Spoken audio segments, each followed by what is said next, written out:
हाँ जी, good afternoon. क्या पढ़ा था कल? सुनाओगे थोड़ा पुराना? अच्छा, अपने सिलेबस में कौन कौन से वंश पढ़ते हैं अपने? चौहान, परमार, प्रतिहार, गोहिल, सिसोदिया, राठौड़ और कच्छ। कौन कौन सी व्यवस्था है? राजनीतिक, सांस्कृतिक, प्रशासनिक और राजस्व, रेवेन्यू। अच्छा, हम बाद में हम पढ़ते हैं चौहान वंश, है ना। चौहानों की रियासतें कौन कौन सी थी अपने राजस्थान में? सांबर, अजमेर, रणथंभौर, नाडोल, जालोर, सिरोही, बूंदी और कोटा। सिद्धांत पढ़ते हैं हम। अग्निवंश का सिद्धांत किसने दिया? चंद्र नहीं, कौन सी किताब में? कौन से ऋषि? कौन से पर्वत पे? क्या कर रहे थे? यज्ञ में किससे? कितनी जातियां? नाम बताओ। समर्थन कौन कौन करता है? सूर्यवंशी बताने वाली 3 किताबें बताओ। पृथ्वीराज विजय, हमीर महाकाव्य, हमीर रासु, एक अभिलेख, विग्रह चतुर्थ का अजमेर अभिलेख और एक इतिहासकार गौरी शंकर हीराचंद ओझा। चंद्रवंशी बताने वाले 2 अभिलेख बताओ। हास्य अभिलेख और अचलेश्वर मंदिर। ब्राह्मण बताने वाले 2 अभिलेख बताओ। बिजोलिया, चंद्रावत और एक आपके बुक। इतिहासकार कौन से? दशरथ सर्फ। विदेशी बताने वाले 3 इतिहासकार बताओ। Colonel Tod, William Crooke, Vincent Smith. Indra के वंशज रायपाल का सेवड़िया। कायम रासो नामक किताब किसने लिखी? एक और नाम। कहां के नवाब? कौन से नवाब? कायम खानी। कौन से नवाब? कायम। बिजोलिया अभिलेख कब का है?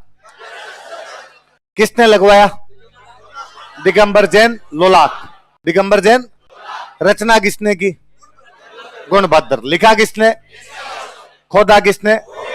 गोविंद। इस अभिलेख के अनुसार चौहान कौन से ब्राह्मण? वासुदेव ने कौन सी झील बनवाई? सांबर झील का निर्माण करो। विग्रह चतुर्थ ने क्या जीत ली? कौन से राजा के टाइम लगवाया गया? उसने कौन सा गांव दान में दिया? उसकी उपाधि क्या है? पुराने नाम मिलते हैं अपने को इसमें ना। बिजोलिया का पुराना नाम? उपरमाल का, नागदा का, मांडलगढ़ का, सांबर का, दिल्ली का, नागौर का, जालोर का, बीनमाल का, नाडोल का। इसमें प्रशासनिक विभाजन है। सबसे ऊपर नीचे से बोलो, देखिए याद रह जाएगी। अच्छा, इसके बाद में हम पढ़ रहे थे, राजा पढ़ रहे थे, है ना। तो वासुदेव, वासुदेव क्या था? चौहान राज्य का कब स्थापना की? 551। ऐसा कौन सा राइटर बताता है अपने कौन सी किताब में? प्रबंध कोश। कौन सी में? स्वतंत्र चौहान राजा पहला। तो पहले किसके अधीन थे? गुवक प्रथम कौन से प्रतिहार राजा के दरबार में था और उसने इसकी कौन सी उपाधि दी? चंदन राज की रानी बताओ। आत्म प्रवाह का एक और नाम? कौन सी झील में? कितने दीपक जला के? किसकी पूजा? और क्या करती थी? योगा। क्या करती थी? योगा करती थी ना। अच्छा, 108 युद्धों का विजेता कौन था? बागपति राज। उसका बेटा कौन था? कहां चला गया? मूलराज फर्स्ट को किसने हराया? विग्रहराज सेकंड। मूलराज फर्स्ट कौन से वंश का था? कहां का राजा था? तो गुजरात के बड़ौंच में कौन सा मंदिर बनवाया? वो उनकी कैसी देवी है? अच्छा, उसके बाद कौन से एक राजा ने और गजनी के राजा को मारवाड़ क्रॉस नहीं करने दिया? गोविंद। और ऐसा कौन कहता है? फरिश्ता। कौन कहता है? गोविंद थर्ड की उपाधि क्या थी? वेरी घट। ऐसा कौन सी किताब में? अजमेर की स्थापना किसने की? कब की? और क्या बनवाया? गजनी के राजाओं को हराया। इसलिए किताब में क्या लिखा हुआ है? गर्दन मतंगों को। किसको हराया? गर्दन मतंगों को हराया था। कौन से मंदिर में सोने का कलश देखे? पार्श्वनाथ मंदिर। कौन से मंदिर में क्या देखे? किसके बीच में डिबेट हुई तो अध्यक्षता की? अपनी रानी के नाम के सिक्के चलवाए। सोमलेखा या सोमल दे। कौन सी धातु के? चांदी की। और अपने अंतिम दिनों में क्या बन गया था? और राजा बना दिया अपने बेटे को। बेटा कौन था? अरुणराज कौन था? और उसने तुर्कों को हराया, और तुर्कों को हरा के उसी जगह पे अनाज सागर झील क्या बनवाई? इतना ही पता था।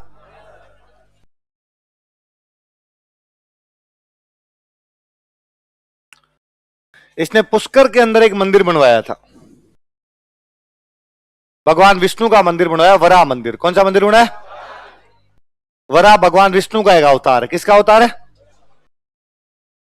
कहते हैं जब धरती में जल प्रलय हो रही थी, धरती पूरी जल के रूप में डूब रही थी, तो भगवान विष्णु, वराह का वैसे मतलब होता है सुअर। क्या मतलब होता है? तो वराह अवतार धारण किया था भगवान विष्णु ने, धरती को ऊपर ले लिया था, तो धरती जल प्रलय से बच गई थी। बाकी पूरी सृष्टि में क्या हो गई थी? जल प्रलय। तो वो भगवान विष्णु का जो वराह अवतार है, उसका पुष्कर में मंदिर है, और वो किसने बनवाया था? देख लो, पुष्कर में वराह मंदिर का निर्माण करवाया था। He built Varaha temple at Pushkar.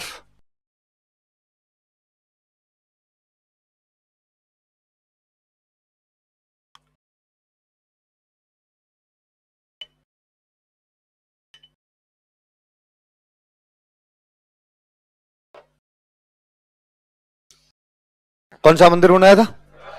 आगे याद रखना, मैं आगे और याद दिलाऊंगा आपको।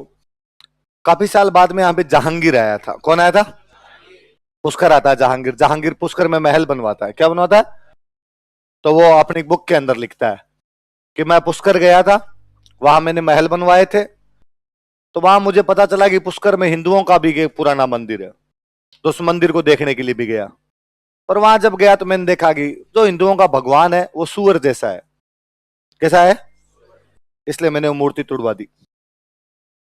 मैंने वो मूर्ति, इसका मतलब मंदिर कई सालों तक बना रहा। अरुणोराज के टाइम में बना था, और जहांगीर के टाइम तक तो ये मंदिर पड़ा था। उसके बाद वापस किसी ने जीर्णोद्धार करवाया, फिर मंदिर चलता रहा। तो मैं जहांगीर पढ़ाऊंगा तो मैं पूछूंगा कि जहांगीर ने महल कहां बनवाए थे? याद रहेगी बात? कहां महल बनवाए थे? अच्छा, गुजरात में दो राजा हुए अरुणराज के टाइम में। एक राजा हुआ जिसका नाम था जय सिंह सिद्धराज। क्या नाम था राजा का? बताओ देखे नाम क्या, दोबारा बोलो। और एक राजा था कुमारपाल।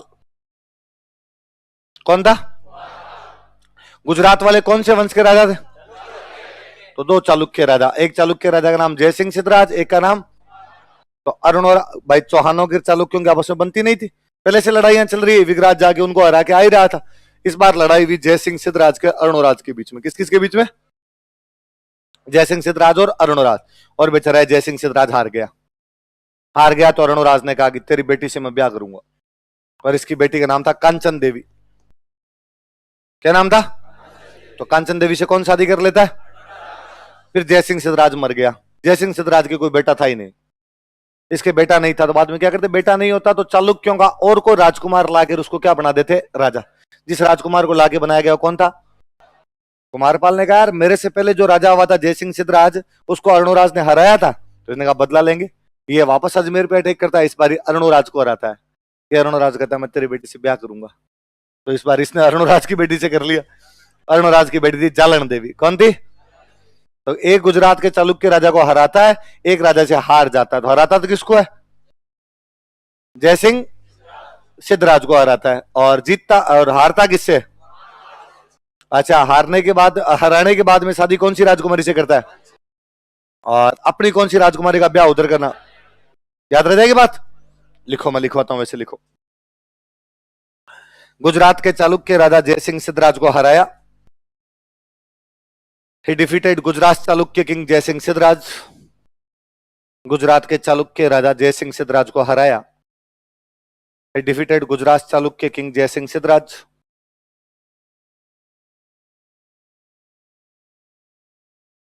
गुजरात के चालुक्य राजा जय सिंह सिद्धराज को हराया। ही डिफीटेड गुजरात चालुक्य किंग जय सिंह सिद्धराज। तथा जय सिंह सिद्धराज ने अपनी राजकुमारी कांचन देवी का विवाह इससे कर दिया। And Jai Singh Siddharaj married his daughter Kanchan Devi, या married his princess Kanchan Devi to him. तथा जय सिंह सिद्धराज ने अपनी राजकुमारी कांचन देवी का विवाह इससे कर दिया। And Jai Singh Siddharaj married his princess Kanchan Devi to him.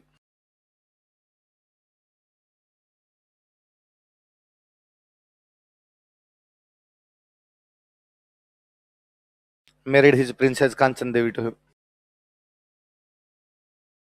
जय सिंह सिद्धराज ने अपनी राजकुमारी कांचन देवी का विवाह इससे कर दिया। लाइन चेंज करके लिखो, यह गुजरात के चालुक्य राजा कुमारपाल से हार गया था। He was defeated by Gujarat Chalukya king Kumarpal. यह गुजरात के चालुक्य राजा कुमारपाल से हार गया था। He was defeated by Gujarat Chalukya king Kumarpal.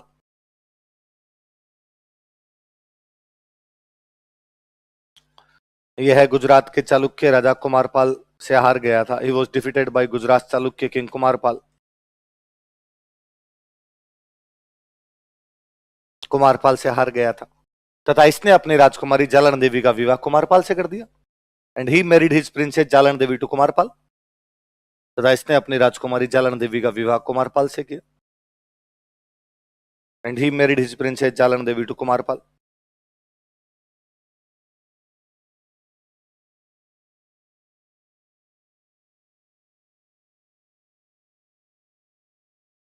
इसने अपनी राजकुमारी जालन देवी का विवाह कुमारपाल से किया।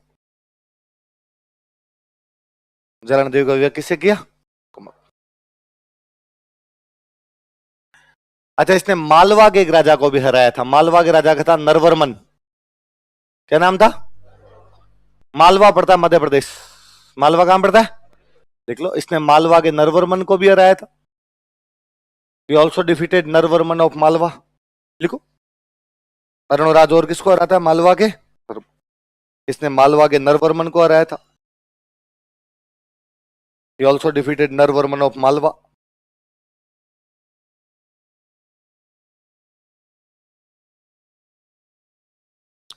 मालवा के नरवर्मन को हराया था। किसको हराया था? मालवा के नरवर्मन को हराया था। एक जैनों में एक संप्रदाय होता है खरतरगच्छ।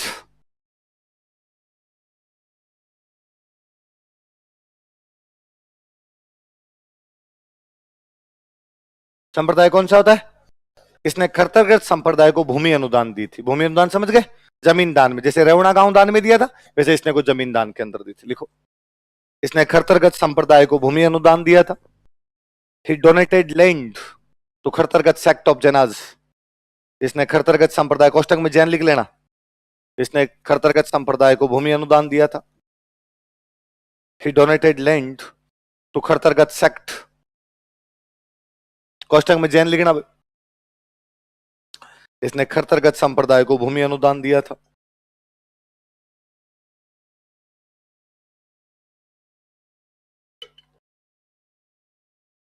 कौन से संप्रदाय को दिया? खरतरगच्छ संप्रदाय। दरबारी विद्वान लिखो, इसके दरबार में विद्वान कौन कौन थे? कोर्ट स्कॉलर्स, दरबारी विद्वान।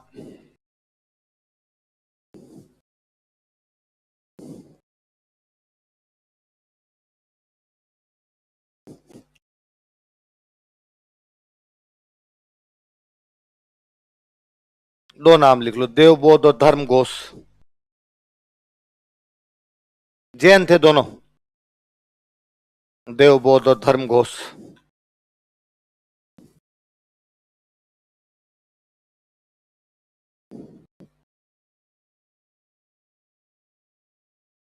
क्या क्या नाम बोलो देखे? किसके दरबार में? किसके दरबार में? अब मैं एक बना रहा हूं यहां बोर्ड पे, जो कुछ लिखूं आप फटाफट उतार लो साथ में। समझने वाली बात कुछ नहीं, बाद में समझा दूंगा। मैं लिखूं वो उतार लो आप तो।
उतारो एक बार, फिर मैं समझा दूंगा क्या है।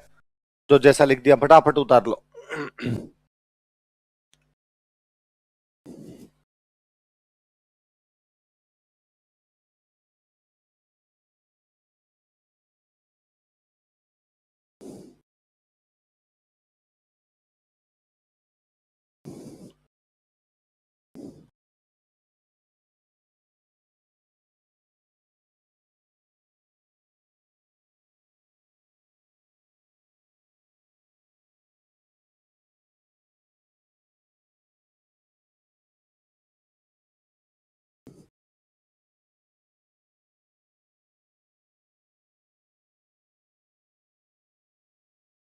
ये नंबरिंग और करना साथ में थोड़ी।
उतार लिया। अच्छा, अरुणराज है। अरुणराज के दो रानियां हैं, एक रानी का नाम है सुधवा और एक रानी का है कांचन देवी। एक तो अपने मारवाड़ की थी, मारवाड़ की जो थी वो तो सुधवा। गुजरात वाली राजकुमारी अभी मैंने आपको लिखवाया वो कौन सी है? कांचन। सुधवा के दो बेटे हुए, एक बेटे का नाम है जगदेव, एक बेटे का नाम है विगराज चतुर्थ। ठीक है। जगदेव के एक बेटा हो, उसका नाम क्या है? पृथ्वीराज सेकंड। विगराज चतुर्थ के दो बेटे जिनके नाम क्या है? नागार्जुन और अपरगांग। कांचन देवी का एक बेटा, उसका नाम क्या है? सोमेश्वर। सोमेश्वर के दो बेटे हुए, उनका नाम क्या है? क्या है? पृथ्वीराज थर्ड और हरिराज। पृथ्वीराज थर्ड का बेटा कौन है? अरुणराज के मरते ही राजा बना जगदेव। कौन बना? जगदेव के बाद राजा कौन बना? विगराज। विगराज चतुर्थ के बाद में राजा बना कौन बना? अपरगंग। अपरगंग के बाद में कौन बना? कौन? पृथ्वीराज सेकंड। उसके बाद बना है सोमेश्वर। उसके बाद बना है पृथ्वीराज थर्ड। उसके बाद बना है गोविंद राज। उसके बाद बना है, कुल मिला के नागार्जुन को छोड़ के सारे बने हैं। नागार्जुन का बापड़े का नंबर। ये नंबरिंग में इसलिए करवाई कि कई बार ऑर्डर पूछते हैं, क्योंकि यहां पे राजा दो दो साल में चेंज हो गए। इसको मार के ये आ गया, इसको मार के ये आ गया, तो कई बार ऑर्डर पूछ लेते हैं इसके बाद कौन है, इसके बाद कौन है। थोड़ा ऑर्डर दिमाग में रहेगा तो याद रहेगी आपके बात। ठीक है। तो अगला राजा कौन सा लिखोगे बताओ? देखो जगदेव।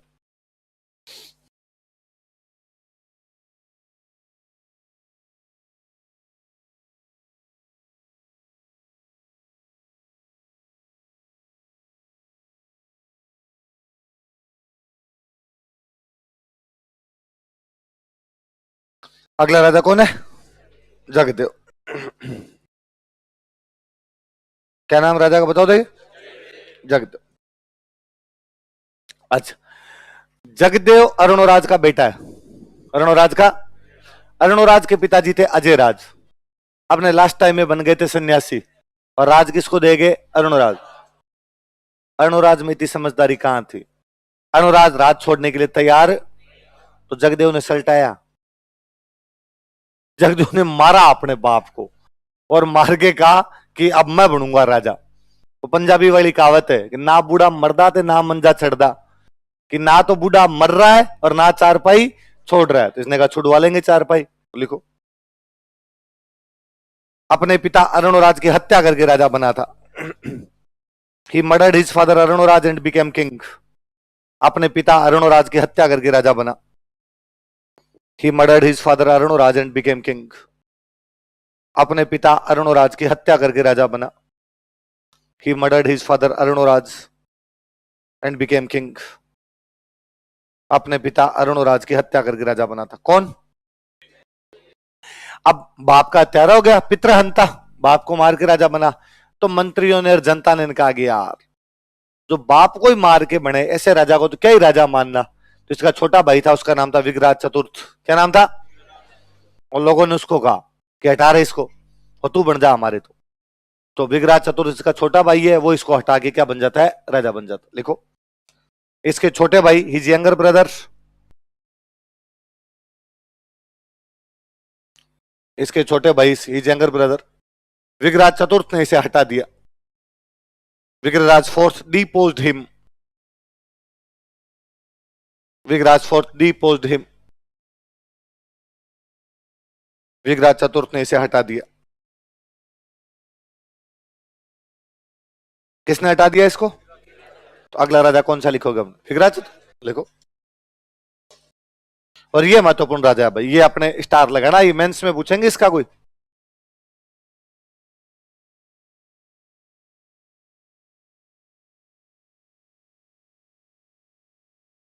ग्यारह सौ तिरपन लेके 1163 टाइम पीरियड लिखना है इसका थोड़ा।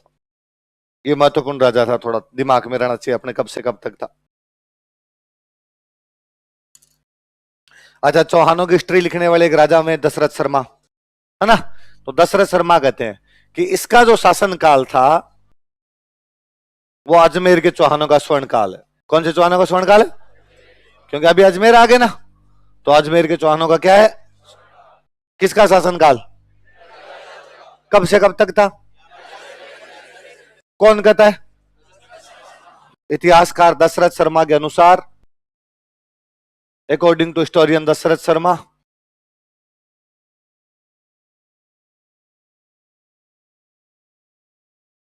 इतिहासकार दशरथ शर्मा के अनुसार, according to historian Dasharath Sharma, इसका शासनकाल, हिज रिजीम, इसका शासनकाल, हिज रिजीम अजमेर के चौहानों का स्वर्ण काल था। वो golden era of Chauhan of Ajmer. Ajmer के चौहानों का स्वर्ण काल था, वो golden era of Chauhan of Ajmer.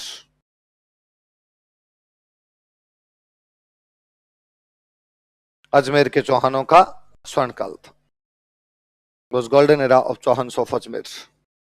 Ajmer के चौहानों का क्या था? गुजरात वाला कुमारपाल चालुक्य इसके पिताजी को हरा के गया था, अरुणराज को हरा के गया था। ये वापस बदला लेता है और गुजरात के कुमारपाल चालुक्य कराता है। पर इसने कहा छोड़ा, मैं ब्याह भी नहीं करूंगा फालतू में से। लिखो, इसने गुजरात के कुमारपाल चालुक्य को हराया। He defeated Kumarpal Chalukya of Gujarat. Gujarat के कुमारपाल चालुक्य को हराया। He defeated Kumarpal Chalukya of Gujarat. Gujarat के कुमारपाल चालुक्य को हराया। किसको हराया? गुजरात के। अच्छा, चालुक्यों के साथ चौहानों की लड़ाई चलती थी। एक लड़ाई चलती गजनी वालों के साथ, और गजनी का एक राजा आया था खुसरो सा।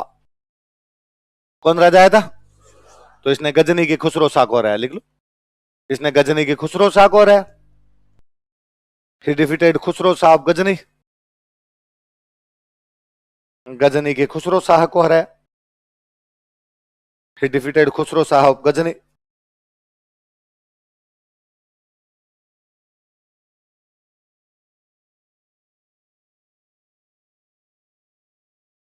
बिजोलिया वाला अभिलेख कहता है किसने दिल्ली पर विजय प्राप्त की थी? बताया था। दिल्ली में उस समय राजा हुआ करते तोमर। दिल्ली में राजा कौन थे? अच्छा, उनको हराया, हरा के दिल्ली पे कब्जा नहीं करता। और ये तोमरों कहता है कि आज के बाद तुम मेरे सामंत हो, तुम मेरे मतलब मुझे टैक्स दोगे। वे चौहान जो किसी टाइम प्रतिहारों को टैक्स दिया करते थे, अब तोमरों से ले रहे हैं। वे चौहान जो किसी टाइम किसी दूसरों को टैक्स दिया करते थे या दूसरों के सामंत थे, अब खुद क्या लोगों को बना रहे हैं अपने। तो दिल्ली में कौन सा वंश था? तो इसने दिल्ली पे जीत प्राप्त की और दिल्ली के तोमरों को अपना क्या बना लिया। देखो, इसने दिल्ली पर विजय प्राप्त की। He got victory over Delhi.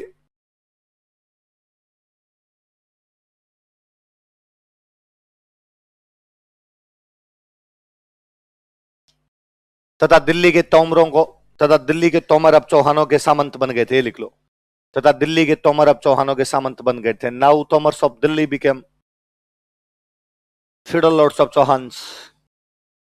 तथा अब दिल्ली के तोमर चौहानों के सामंत बन गए थे। And now Tomars of Delhi became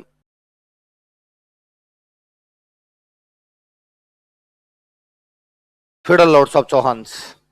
चौहानों के क्या बन गए थे? सामंत। तो किस किस को रहा है वापस देखो, देख एक बार।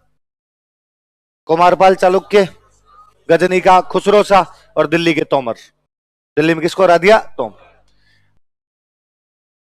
दिल्ली के पास में आप जब ज्योग्राफी आगे और पढ़ोगे तो आप पढ़ोगे दिल्ली के पास में शिवालिक की पहाड़ियां हैं। कौन सी पहाड़ियां? उन पहाड़ियों के अंदर इसने एक अभिलेख लगवाया, एक पिलर पे अभिलेख है, इसलिए नाम है दिल्ली शिवालिक स्तंभ। क्या नाम है? एक पिलर है और उस पिलर के ऊपर अभिलेख लिखा हुआ है, तो स्तंभ लेख बोल दो, स्तंभ लेख कर दो बोले। तो इसने क्या लगवाया? दिल्ली शिवालिक स्तंभ लेख, लिख लो। इसने दिल्ली शिवालिक स्तंभ लेख लगवाया था। He installed Delhi Shivalik pillar addict. इसने दिल्ली शिवालिक स्तंभ लेख लगवाया था। He installed Delhi Shivalik pillar addict.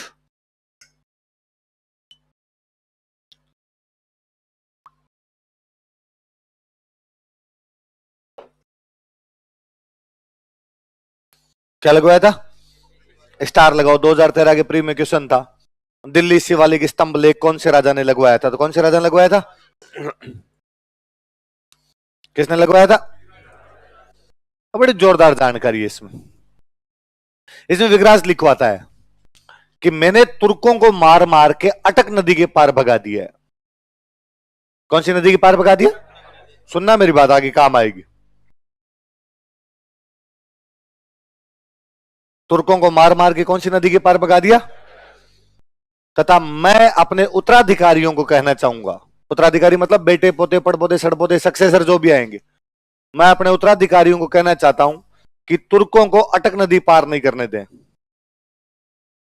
क्या नहीं पार करने दें? मैंने तुर्कों को मार मार के कौन सी नदी के पार भगा दिया? तथा मैं चाहूंगा कि मेरे उत्तराधिकारी भी तुर्कों को अटक नदी पार। ऐसा कौन कह रहा है? विग्रहराज। यह घटना 1153 के आसपास की, बस 53 में राजा बनाओ। इस घटना के लगभग 400 साल बाद 1570 के आसपास में बूंदी का एक राजा हुआ है सुरजन। बूंदी का एक राजा कौन है? अकबर के साथ संधि करता है। किससे संधि करता है? और अकबर के साथ जब संधि करता है तो संधि में एक लाइन लिखवाता है कि मैं तुम्हारी तरफ से लड़ने के लिए कहीं भी चला जाऊंगा, लेकिन अटक नदी क्रॉस नहीं करूंगा। क्या नदी क्रॉस नहीं करूंगा? बूंदी का राजा सुरजनहाड़ा अकबर से संधि कर रहा है। अकबर से संधि करने का मतलब है वो अकबर का साथ देगा, अकबर उसका साथ देगा। अकबर की जहां लड़ाई होगी वो लड़ने के लिए जाएगा, और उसकी लड़ाई होगी वहां पर अकबर आएगा। तो उसने लिखा अकबर को कि अकबर तू जहां भेजेगा वहां लड़ लूंगा, बंगाल, बिहार, उड़ीसा, साउथ, लेकिन क्या क्रॉस नहीं करूंगा। इस घटना के लगभग 100 साल बाद बीकानेर में एक राजा हुआ कर्ण सिंह। राजा कौन हुआ? औरंगजेब ने इसको कहा कि अटक नदी पार करके लड़ने के लिए जा। ये औरंगजेब के खिलाफ बगावत कर देता है, लेकिन अटक नदी को क्रॉस। इस घटना के लगभग 100 साल बाद में मराठों का एक पेशवा होता है बाजीराव। मराठों का पेशवा कौन होता है? और बाजीराव बल्लाल एक बार फिर घोषणा करता है कि मराठों का झंडा अटक से कटक तक फहराएंगे। मराठों का झंडा मतलब चौहानों का एक राजा है विग्रह चतुर्थ, और वो कह रहा है कि मैंने तुर्कों को मार मार के अटक के पार भगा दिया, तथा आगे आने वाले मेरे बेटों ध्यान रखना कि तुर्क क्या ना क्रॉस करने पाए। सुरजन कह रहा है कि मैं कहीं भी लड़ लूंगा, लेकिन कहां नहीं जाऊंगा। कर्ण सिंह कह रहा है कि मैं अटक नदी क्रॉस नहीं करूंगा, भले औरंगजेब के खिलाफ बगावत करनी पड़ जाए। और बाजीराव बल्लाल कह रहा है कि मराठों का झंडा कहां से? अटक से कटक पड़ता है उड़ीसा में, बंगाल की खाड़ी में। उड़ीसा के अंदर एक जगह, उसका नाम क्या है? अटक पड़ता है पाकिस्तान में। अटक कहां पड़ता है? पाकिस्तान के अंदर एक अटक नाम की जगह है। जब आप आगे ज्योग्राफी और पढ़ोगे, नदी पढ़ोगे, सिंधु, सिंधु नदी है। तो सिंधु नदी पहाड़ों पहाड़ों में बहती है। अपने उधर तिब्बत से उधर से आएगी, उधर से अपने हिमालय वाला पहाड़ क्रॉस करते हुए, कश्मीर क्रॉस करते हुए पाकिस्तान में जाएगी। पाकिस्तान में पहाड़ों पहाड़ों में फिर चलेगी। पहली बार जहां पर मैदान के अंदर आएगी सिंधु नदी, उस जगह का नाम ही अटक है। सिंधु नदी पहली बार जहां मैदानों में प्रवेश करती है, उस मैदान का नाम क्या है? अटक का मैदान है, क्योंकि वहां पर एक नदी है जो सिंधु के अंदर आगे मिलती है। उस नदी का नाम भी क्या है? अटक। तो अटक सिंधु की एक सहायक नदी है। किसकी सहायक नदी है कहां पे, कहां पड़ती है? अब पाकिस्तान के अंदर पड़ती है। भारत के लोग पहले ऐसा मानते थे कि भारत अटक नदी तक है। भारत कहां तक है? अटक से कटक। पूर्वी सीमा कटक, पश्चिमी सीमा, तो भारत की सीमा कहां से कहां तक?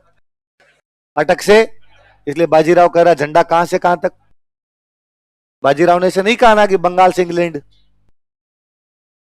कहने को तो यह भी कह सकता था कि हम झंडा बंगाल से लेकर रसिया तक फहरा देंगे, ईरान तक फहरा देंगे, अफगानिस्तान तक फहरा देंगे।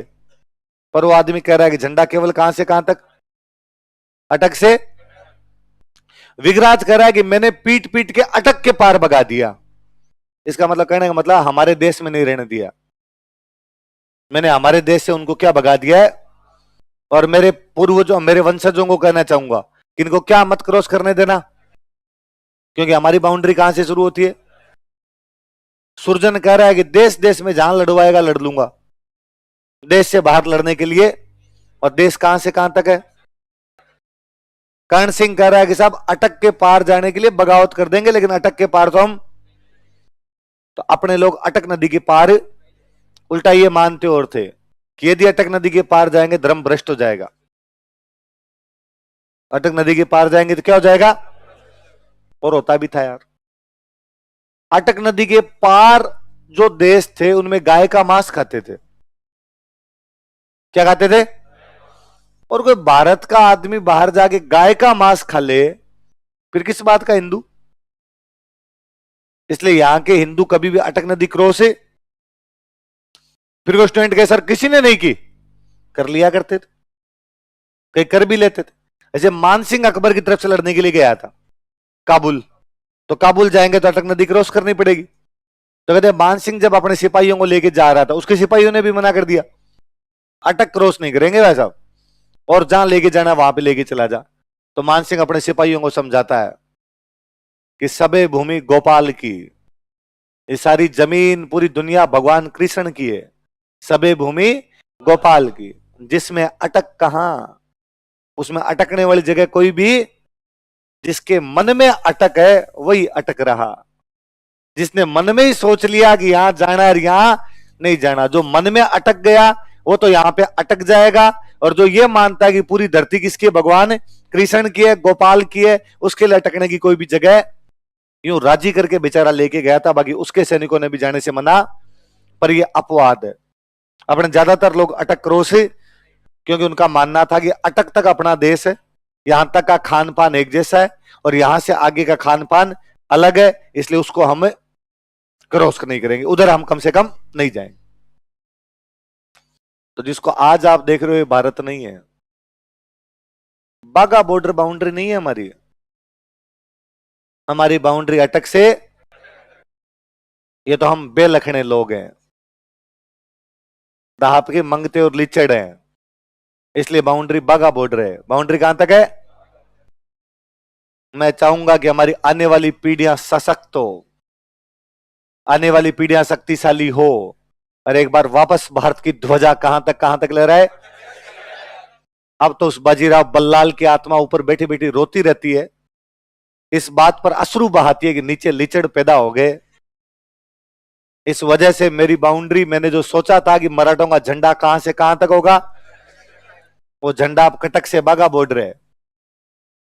वो झंडा कहां तक है? कटक से। बिना सिंध के हिंद नहीं है, बिना सिंध के, जब तक सिंध तुम्हारे पास नहीं है, हिंद का मतलब क्या है? सिंधु नदी हमारी बाउंड्री साहब, सिंधु नदी है, सिंधु से ब्रह्मपुत्र, उधर से शुरू करो, इधर ब्रह्मपुत्र, ब्रह्मपुत्र का मतलब बांग्लादेश। ये हमारा है। 47 में हमसे गलतियां हुई, इससे बाहर है। आने वाली पीढ़ियां कभी ना कभी इन गलतियों को सुधारेगी। एक बार फिर हमारा झंडा अटक से कटक तक होगा। हम विग्रह चतुर्थ के उस बयान को भूल गए जिसमें अभिलेख में लिखवा के गया है कि मैंने तुर्कों को पीट पीट के अटक के पार भगाया है। मैं चाहूंगा कि मेरे उत्तराधिकारी इनको क्या नहीं क्रॉस करने दे। कई पीढ़ियों तक उत्तराधिकारियों ने ध्यान रखा और अटक क्रॉस नहीं करने दिया। उत्तराधिकारी जैसे निर्बल पड़े, उन्होंने क्या क्रॉस करना शुरू कर दिया। और आज हालत ये है कि अटक तुम्हारे पास ही नहीं। तुम्हारे पास में बाकी सब कुछ है, तुम्हारे पास में क्या नहीं है। तो बच्चों, क्या प्राप्त करना है अपने को? क्या प्राप्त करना है? तो मन में सोचे तो सही, मेरे सीने में ना सही, तेरे सीने में सही। कहीं तो आग जलनी चाहिए तो कहीं तो जले आग। कोई तो सोचे कि साहब विगराज और बाजीराव जिन बातों को कह रहे थे वो बातें कोई तो सच्ची करे। कब तक बाघा बॉर्डर को सीमा मान मान के बैठे रहेंगे? तो कोई पूछे कि भारत की बाउंड्री कहां तक है?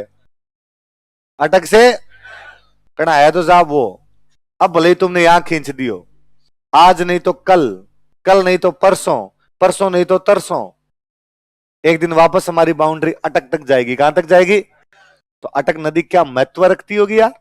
उस नदी को यदि हम भारत की बाउंड्री नहीं बना पाए तो दूर है। फिर क्या जन्म लिया भारत के अंदर, क्या किया उसके बाद में। मैं अभी लॉकडाउन में फ्री बैठा था। मैं क्रिकेट का भयंकर फैन हूं, मतलब आज के टाइम में मैं क्रिकेट देख लेता हूं। अब लोग क्रिकेट नहीं देखते ना, तो भी मुझे लगता है कि यार क्रिकेट देख लेनी चाहिए। तो मैं यूं यूट्यूब के वीडियो वगैरह, क्रिकेट वाले वीडियो में खूब देखता रहता हूं। तो शोएब अख्तर का यूट्यूब चैनल है और शोएब अख्तर फर्जी फर्जी बातें भी करता रहता है। तो मैं उसकी फर्जी बातें सुन भी लेता हूँ। अपने को दो कंटेंट मिलेंगे, क्लास में सुनाएंगे बात। तो मैं एक दिन उसकी यूं स्टोरी सुन रहा था और उसके अंदर वो कह रहा था, मतलब वो रिटायर हुआ है, रिटायर होने के ठीक बाद का उसका एक इंटरव्यू है। एक पाकिस्तान की महिला पत्रकार उसका इंटरव्यू ले रही है और वो पूछ रही है कि आजकल शोएब तुम फ्री हो गए, क्या करते हो?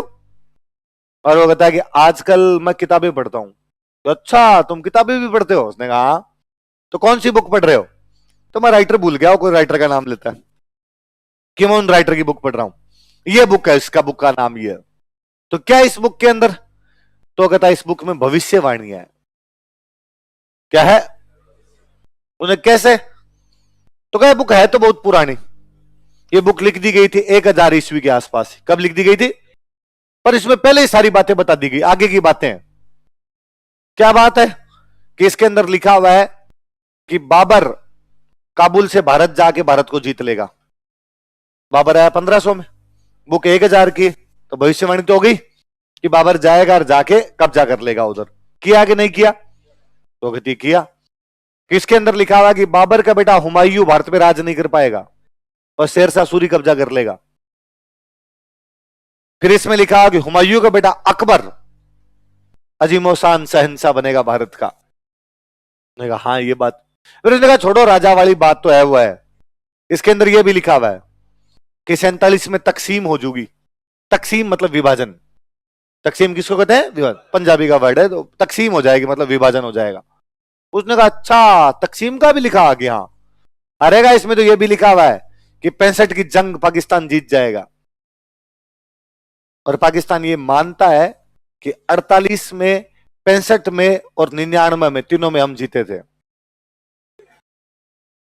ऐसा पाकिस्तान 71 को नहीं मानता वो, 71 के अलावा बाकी तीनों मानता। वो कहता 48 में भी हमने भारत को हराया, 65 में भी हमने भारत को हराया और 99 में भी हमने भारत को हराया। और विजय दिवस मनाता है बाकायदा, विक्ट्री डे मनाता है। पाकिस्तान 71 को भी मना लेता, लेकिन 71 वाले में लफड़ा है। 71 वाले में पाकिस्तान के 95,000 फौजियों ने, कितने फौजियों ने, कितने सरेंडर कर दिया था। का काली गाय है, दूध खाई, आइंदा से नहीं आएंगे, बापुड़ो आजाद छोड़ो रे। कितने हजार? दुनिया के इतिहास में एकमात्र उदाहरण है जब इतने बड़े सैनिकों ने एक साथ सरेंडर किया था। वो महान सैनिक कौन से देश के थे? कौन से देश के थे? कौन से देश के सामने सरेंडर कर रहे थे? भारत। किसके सामने कर रहे थे? अब वो फोटो है लोगों के पास। तो पाकिस्तान यदि कह दे कि 71 में भी हम जीते थे तो लोग ऐसा। पाकिस्तान का बांग्लादेश में कमांडर था नियाजी, जनरल नियाजी। क्या नाम था? तो एक फोटो है, इसमें जनरल नियाजी बैठा है, इधर पास में बैठा हुआ जगजीत सिंह अरोड़ा। कौन बैठे हुए? अपने जनरल हुआ करते जगजीत सिंह अरोड़ा, ईस्टर्न कमांडर के जनरल हुआ, लेफ्टिनेंट जनरल थे जगजीत सिंह अरोड़ा। और इधर बैठा हुआ नियाजी। नियाजी का अपना बंदूक जो है वो इधर साइड के अंदर रखा हुआ है कि हथियार डाउन करके साइन कर, और नियाजी पेन हाथ में ले रखा है, नियाजी साइन कर रहा है, और इधर पास में इंडियन फौजी खड़े हैं। तो नियाजी ने 95,000 फौजियों के साथ सरेंडर किया था। उसके बाद नियाजी सरनेम पाकिस्तान में इतना लोकप्रिय हुआ कि पाकिस्तान में कोई भी अपने नाम के आगे नियाजी नहीं लगाता, कि नियाजी का मतलब गद्दार है। कि नियाजी ने सरेंडर कर दिया था तो पाकिस्तान वाले मानते हैं कि नियाजी है वो सारे के सारे क्या है? इमरान खान नियाजी है। इमरान खान क्या है? इसलिए इमरान खान के नाम के आगे नियाजी कभी भी लगा हुआ। बाकी सबके जातियां बेनजीर भुट्टो है ना, नवाज शरीफ, सबके उनके नाम के आगे सरनेम आएंगे। इमरान खान का कोई सरनेम नहीं। परवेज मुशर्रफ, इमरान खान के इमरान खान ही। इमरान खान को लगता है नियाजी लगाया नहीं और लोगों की निगाह में आया नहीं, अपने नियाजी नहीं लगाना भाई साहब। तो 71 वाले में पाकिस्तान की बुरी हालत हो गई थी, इसलिए पाकिस्तान नहीं बताता। बाकी 48, 65, 99 को पाकिस्तान हमेशा जीत बताता है। तो वो शोएब अख्तर कहता है, इसमें तो ये भी लिखा हुआ है कि 65 की जंग हम जीत जाएंगे। तो कहते हाँ इंशाअल्लाह जीते थे अपने, वो जंग भी जीत गए थे। और क्या लिखा? तो कहता है इसमें आगे लिखा हुआ है कि एक दिन हम कश्मीर पे कब्जा करेंगे। कहां कब्जा करेंगे? और कश्मीर पे कब्जा करने के बाद दिल्ली फतेह करेंगे। पहले कश्मीर पे होगा और बाद में कहां पर होगा? वो वापिस कहते हैं आमीन, ऐसा ही होगा जैसा आप सोच रहे हैं। जब बाकी बातें सत्य हो गई तो ये बात भी सत्य हो जाने। अब मुझे इस इन कहानियों में तो मेरे को कोई इंटरेस्ट नहीं था। आगे शोएब अख्तर एक लाइन बोलता है कि पर इसमें यह भी लिखा हुआ है कि जब हम दिल्ली फतेह करेंगे तब अटक के किनारे 2 बार लड़ाइयां होगी। किसके किनारे लड़ाइयां होगी? अटक के किनारे 2 बार लड़ाइयां होगी। अटक नदी 2 बार खून से भर जाएगी। अटक नदी 2 बार। मुझे बड़ी इंटरेस्टिंग लगी वो लाइन। इसका मतलब अटक नदी केवल अपनी बाउंड्री नहीं मान रहे हैं, उधर वाले भी जानते तो हैं कि बाउंड्री तो अटक है। बाउंड्री तो क्या है? और यदि अटक नदी 2 बार खून से भर जाएगी और अटक नदी के किनारे युद्ध होगा, इसका मतलब इंडियन फौज कहां तक पहुंच जाएगी? कहां तक पहुंच जाएगी? और यदि इंडियन फौज अटक तक पहुंची, इसका मतलब पाकिस्तान भी अपना क्या हो गया? मैंने कहा कि जैसा तुम सोच रहे हो वैसा ही हो।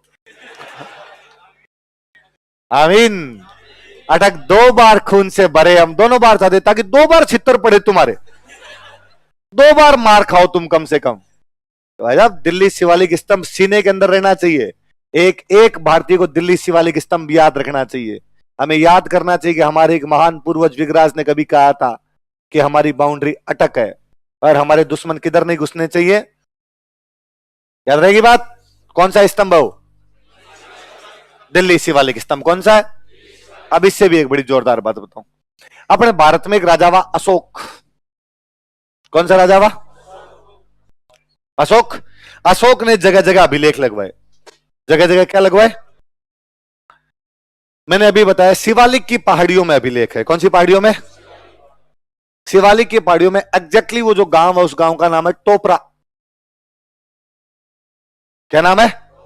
तो जल्दी मत किया अगर, वरना चीजें कम याद आएगी। टोपरा शिलालेख नहीं है, वो स्तंभ लेख है ना। और गलती में चीजें गलत याद हो जाती है।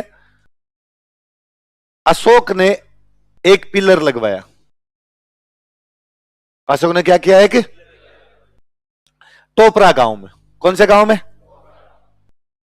इस पिलर पे उसने 7 लाइनें लिखवाई।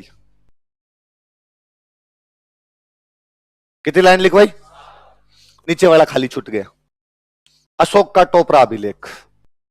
अशोक का कौन सा अभिलेख? अशोक का टोपरा नाम के गांव में, हरियाणा में टोपरा नाम के गांव में। तो अभिलेख का नाम क्या होगा? टोपरा। पिलर पड़ा रहा, कई सालों तक पड़ा रहा, कई सालों तक पड़ा रहा। ऊपर लिखा हुआ, नीचे वाली जगह खाली। कई सालों बाद राजा आया, विग्राज चतुर्थ। राजा कौन आया? उसने कहा यार जगह खाली क्यों पड़ी है, और उसने नीचे और लिखवा दिया। हम ऊपर वाले को तो बोलते हैं टोपरा, अशोक का टोपरा अभिलेख। नीचे वाले को हमने कहना शुरू कर दिया विग्राज का शिवालिक अभिलेख। विगराज का, ताकि दोनों में अंतर पता चले, वरना अंतर कैसे बताएंगे। तो अशोक वाले का तो गांव के नाम पे दे दिया, गांव का नाम क्या है, टोपरा। विगराज वाले का पहाड़ के नाम पे दे दिया, पहाड़ कौन सा है, शिवालिक। तो शिवालिक की पहाड़ियों का लेख या टोपरा के गांव का लेख। तो अशोक वाले का नाम दे दिया टोपरा अभिलेख, विगराज वाले क्या दे दिया, शिवालिक। है एक ही पिलर पे, एक ही पिलर है, पिलर चेंज नहीं। कई साल बाद में एक राजा है फिरोज तुगलक। कौन राजा है, वो इस अभिलेख को उठा के, इस पिलर को उठा के दिल्ली ले गया। उसके अभिलेख तो समझ में नहीं आया क्या लिखा हुआ है, पर उसको पिलर बड़ा जोरदार लगा। उसने कहा पुलिस वोलिस शानदार है। उसने पिलर को उठाया और उठा के कहां पे लगा दिया, दिल्ली। अंग्रेज इस अभिलेख को पढ़ते हैं बाद में, तो अंग्रेजों ने बाद में इसके नाम कर दिया, दिल्ली से मिला तो दिल्ली टोपरा, दिल्ली से मिला। आई बात समझ। अब मैंने दिल्ली शिवालिक स्तंभ क्यों लिखा है, समझ में आई। ओरिजिनली टोपरा गांव में, शिवालिक की पहाड़ियों में, मिला बाद में दिल्ली से, इसलिए ऊपर वाले को हम क्या बोलने लगे, दिल्ली टोपरा। इसको क्या बोलते हैं। तो जब आप अशोक पढ़ोगे सर वहां लिखवाएंगे कि अशोक का दिल्ली टोपरा अभिलेख। कौन सा अभिलेख, दिल्ली टोपरा का। समझ जाना कि नीचे जगह खाली है, और उसमें अपने वाले भाई ने जा कौन सा लिखवा दिया। अब कोई पूछे शिवालिक अभिलेख अशोक के कौन से अभिलेख की ठीक नीचे, कौन से नीचे, लिखवा दूं लाइन, लिखो।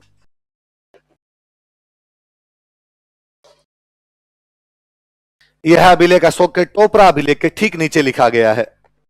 यह अभिलेख अशोक के टोपरा अभिलेख के ठीक नीचे लिखा गया है। This inscription was written under Topra inscription of Ashoka. This inscription was written under Topra inscription of Ashoka.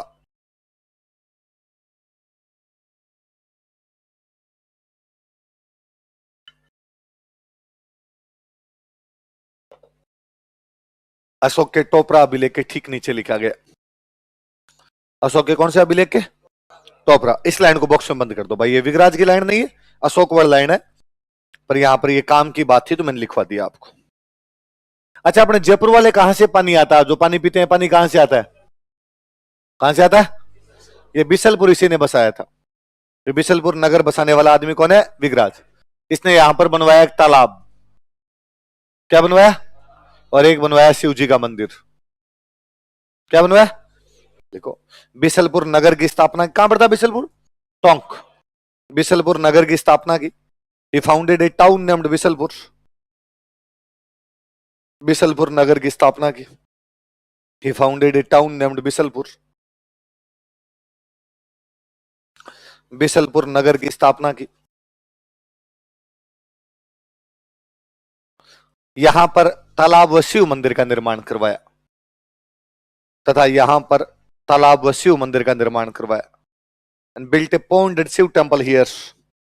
And built a pond and Shiv temple here. तथा यहां पर तालाब व शिव मंदिर का निर्माण करवाया, तथा यहां पर तालाब व शिव मंदिर का निर्माण करवाया। किसका निर्माण करवाया, अजमेर राजधानी है, चौहानों की राजधानी कौन सी, अजमेर। अजमेर में इसने एक संस्कृत पाठशाला बनवाई। क्या बनवाई, एक संस्कृत के स्कूल बनवाया, और इसका नाम था सरस्वती कंठाभरण। क्या नाम था, क्या नाम, दोबारा बोलो देखिए। आभरण का मतलब होता है आभूषण। आभरण का मतलब क्या होता है, कंठ का आभूषण। कंठ का, तो स्कूल को कह दिया कि मां सरस्वती के कंठ का आभूषण हो गया। मां सरस्वती विद्या की देवी, विद्या कंठों से आती है, स्कूल में विद्या मिलती है, तो मां सरस्वती के कंठों का आभूषण मतलब स्कूल। कौन सा स्कूल था, क्या नाम था, किसने बनवाया, इसने अजमेर में संस्कृत पाठशाला की स्थापना की, या इसने अजमेर में सरस्वती कंठाभरण नामक संस्कृत पाठशाला की स्थापना की। He set up a Sanskrit school named Saraswati Kantabharan at Ajmer. He set up a Sanskrit school named Saraswati Kantabharan at Ajmer. इसने अजमेर में सरस्वती कंठाभरण नामक संस्कृत पाठशाला की स्थापना की। सरस्वती कंठाभरण नामक संस्कृत पाठशाला की स्थापना की। He set up a Sanskrit school named Saraswati Kantabharan at Ajmer.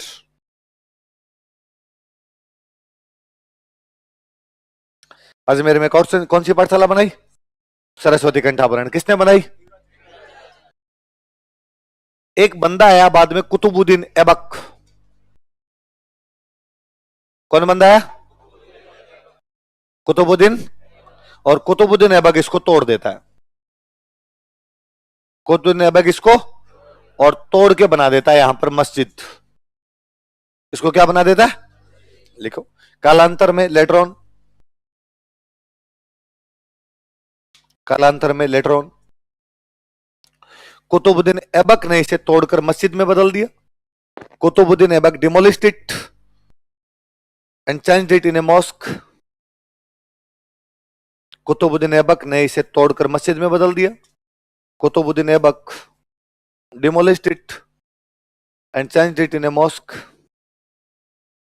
Qutubuddin Aibak ने इसे तोड़कर मस्जिद में बदल दिया।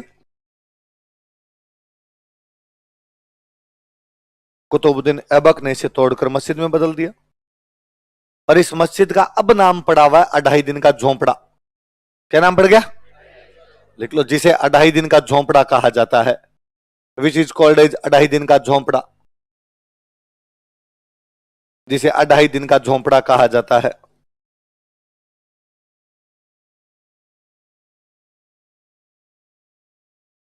विच इज कॉल्ड एज अढ़ाई दिन का झोंपड़ा। जिसे क्या कहा जाता है? अढ़ाई दिन का झोंपड़ा। जिसे अढ़ाई दिन का झोंपड़ा कहा जाता है। सुन तो बात, तभी तो कहता हूं तू सुना कर, बोलता ज्यादा है सुनता कम है। यहां पे कोई एक संत हुए थे, पीर पंजाब सा। संत कौन हुए थे? उनका यहां पे मेला लगता है। मेले को मुसलमान बोलते हैं उर्स। जिसको हिंदुओं में कहते हैं मेला, मुसलमान उसी क्या कहते हैं? उर्स। वो मेला 2.5 दिन चलता है। मेला क्या चलता है?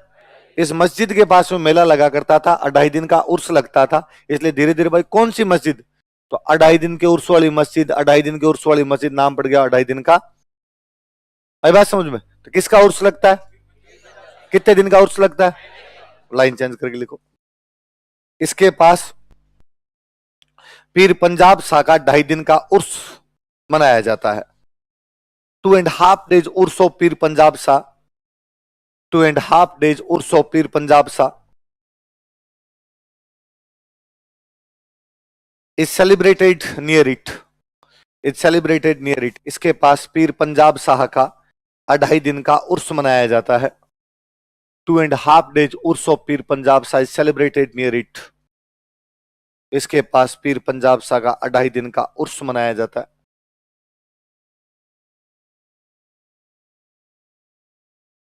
अढ़ाई दिन का क्या मनाया जाता है? उर्स मनाया जाता है। किसका? बॉक्स में बंद करो। इसका विग्रह से कोई भी लेना देना, और ये बात यहां इस बहाने काम आई अपने।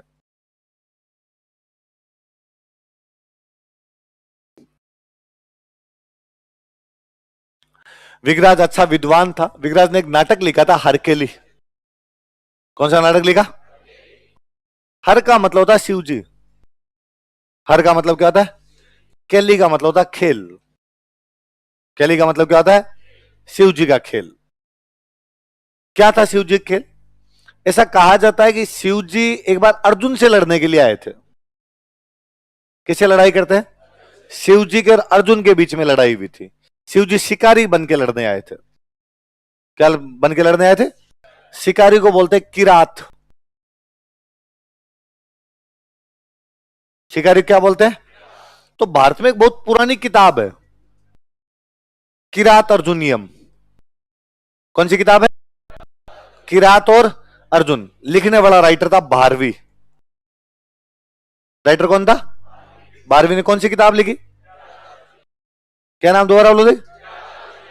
किसने लिखी? भारवी। किस किस की कहानी है? अर्जुन और शिव जी। अर्जुन को लड़ने के लिए कहते, अर्जुन को घमंड हो गया था भाई मैं किसी से हार।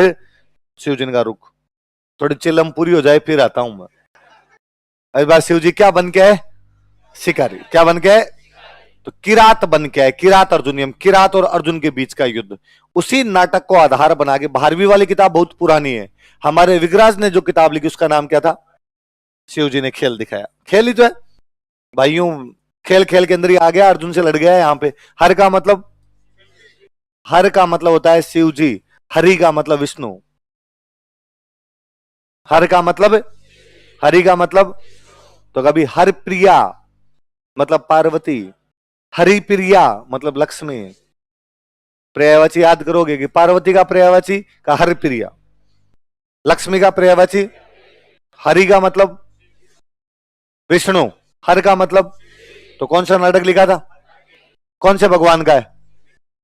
कौन से नाटक पर आधारित है? ये ओरिजिनली किसका नाटक है?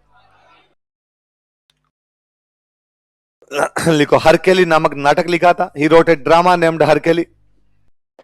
हरकेली नामक नाटक लिखा था। He wrote a drama named Harkeli. Harkeli नामक नाटक लिखा था। He wrote a drama named Harkeli. यह 12वीं के किरात अर्जुनियम पर आधारित है। It is based on Kirat अर्जुनियम of 12वीं। यह 12वीं के किरात अर्जुनियम पर आधारित है। It is based on Kirat अर्जुनियम of 12वीं। यह 12वीं के किरात अर्जुनियम पर आधारित है।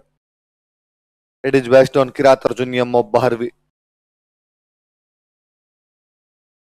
यह 12वीं के किरात अर्जुनियम पर आधारित है। किस पर आधारित है? किरात अर्जुनियम ओरिजिनली किसका है? शिकारी को क्या बोलते हैं? तो शिकारी का पर्यायवाची कभी पूछे तो बता दोगे? तो किरात और अर्जुन के बीच की लड़ाई, वो किताब कौन सी होगी? किरात अर्जुनियम। और इस पर कौन सी बुक लिखी गई? हरकत। ये किरात अर्जुनियम वाला लाइन फिर बॉक्स में बंद करो। यह किरात अर्जुनियम पर आधारित है, बॉक्स में बंद करो। अलग से दिखनी चाहिए बातें ताकि समझ में आए आपके। अच्छा, इसके पिताजी अरुण और राज के दरबार में 2 जैन विद्वान बताए मैंने अभी, देवबोध और धर्म घोष। कौन कौन थे?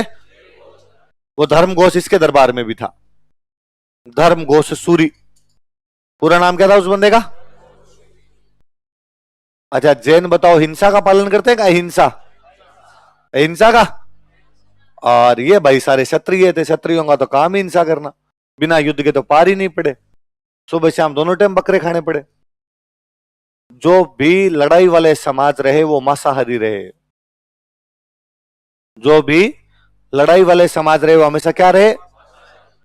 जिम भी जाते हो तो जिम वाला कहता है भाई साहब बॉडी बनानी है, कहा चिकन खाना पड़ेगा। हाँ, फिर अपने कहते यार नाम मत ले यार, ऐसी बात करता है। अंडे तो नहीं, मेरे को अंडे नहीं पाते हैं, पनीर है ना, ऐसी चीजें खाने को बोलता है। तो जब आपको लड़ाई करनी है तो शरीर आपका क्या होना चाहिए? मजबूत। तो मांसाहारी हुआ करते।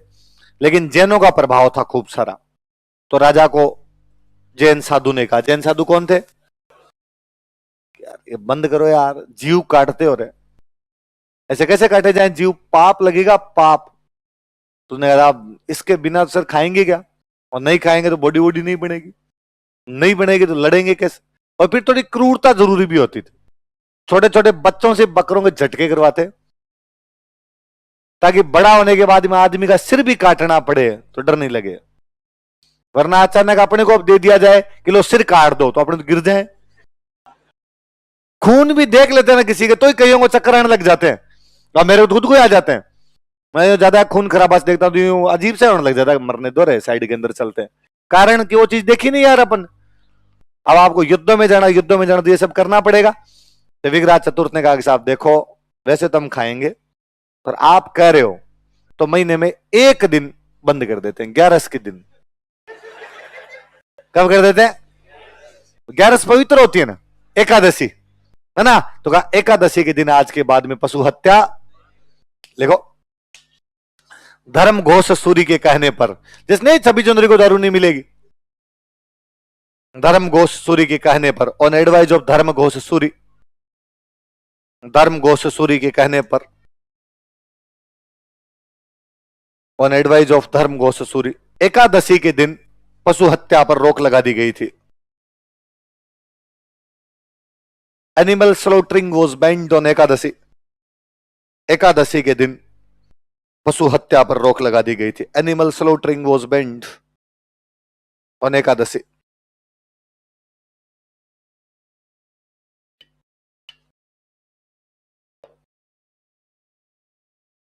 लिखो दरबारी विद्वान, कोर्ट स्कॉलर,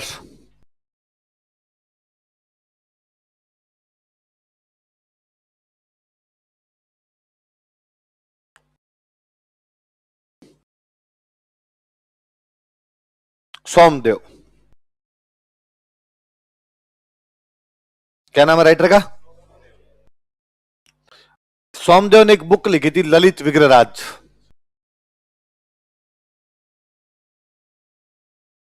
कौन सी बुक लिखी?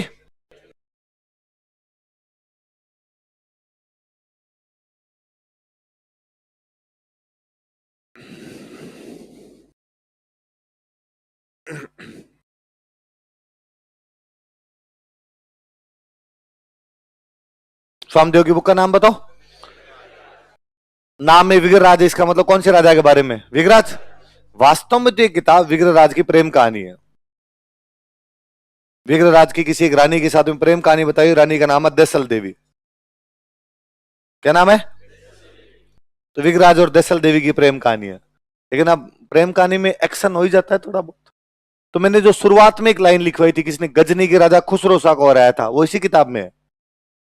लाइन लिखवाई थी, तो इसी से एक जानकारी है कि इसने गजनी के कौन से राजा को हराया? खुसरो शाह को हराया। कि भाई इधर प्रेम कर रहा था, बीच में आ गया खुसरो शाह, तो इसने ठोका खुसरो शाह को और ठोके अटक के पार भगा दिया। किसके पार भगा दिया? और फिर उस अभिलेख में लिखवाया कि मैंने तुर्कों को मार मार के अटक के पार भगा दिया है, मैं चाहूंगा कि मेरे उत्तराधिकारी इनको अटक करो से। पर उस अभिलेख में खुसरो शाह का नाम नहीं है। तो कोई केवल अभिलेख पढ़े तो उसके ये नहीं समझ में आया इसने कौन से तुर्क को भगा दिया, तो उसके लिए आपको क्या पढ़नी पड़ेगी बात है। और उसके अंदर लिखा हुआ कि इसने एक तुर्क राजा को हराया था। तुर्क राजा का नाम क्या था? भले बड़ी बात लिखो। सोमदेव किताब लिख ललित विग्रहराज, फिर इसके नीचे ललित विग्रहराज के नीचे तीर लगा के लिखो। इस पुस्तक में विग्रहराज तथा देसल देवी की प्रेम कहानी का वर्णन है। Love story of Vigraharaj and Desal Devi is mentioned in this book. इस पुस्तक में विग्रहराज तथा देसल देवी की प्रेम कहानी का वर्णन है। Love story of Vigraharaj and Desal Devi is mentioned in this book. इस पुस्तक में विग्रहराज तथा देसल देवी की प्रेम कहानी का वर्णन है। Love story of Vigraharaj and Desal Devi is mentioned in this book.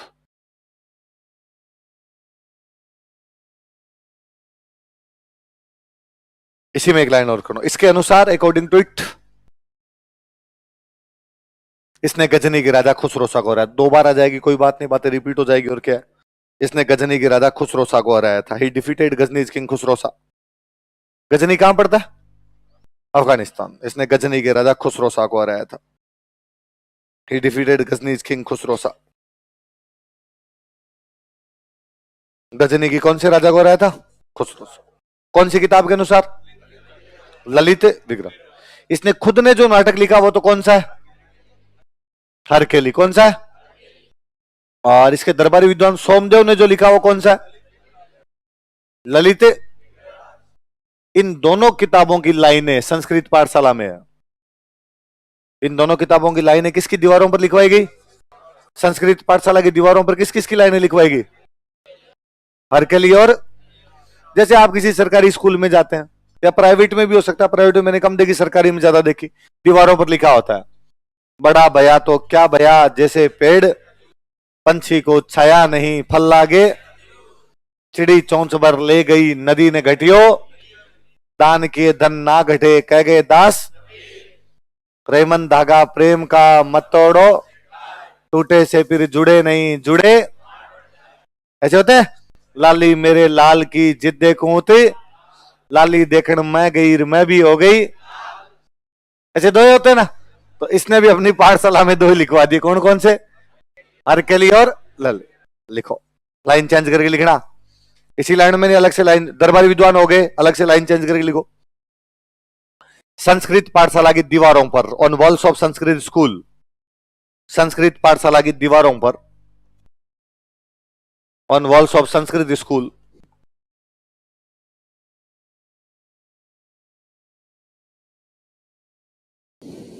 हरकेली तथा ललित विग्रहराज की पंक्तियां लिखवाई गई थी। Lines of Harkeli and Lalit Vigraharaj were engraved. Harkeli तथा ललित विग्रहराज की पंक्तियां लिखवाई गई थी। Lines of Harkeli and Lalit Vigraraj were engraved. हरकेली तथा ललित विग्रहराज की पंक्तियां लिखवाई गई थी. Lines of Harkeli and Lalit Vigraraj were engraved. हरकेली तथा ललित विग्रहराज की पंक्तियां. इस लाइन को बॉक्स में बंद करो.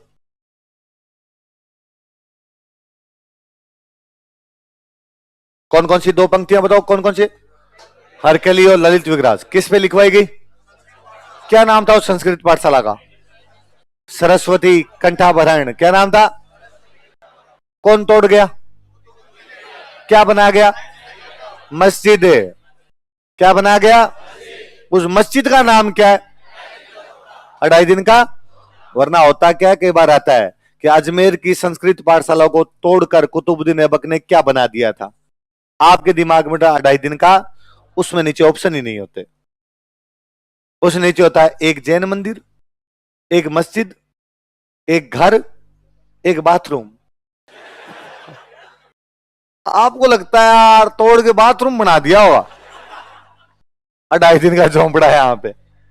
इसलिए अपने पूर्व ज्ञान को शांत रखा करो, सुना करो चीजें की चीजें.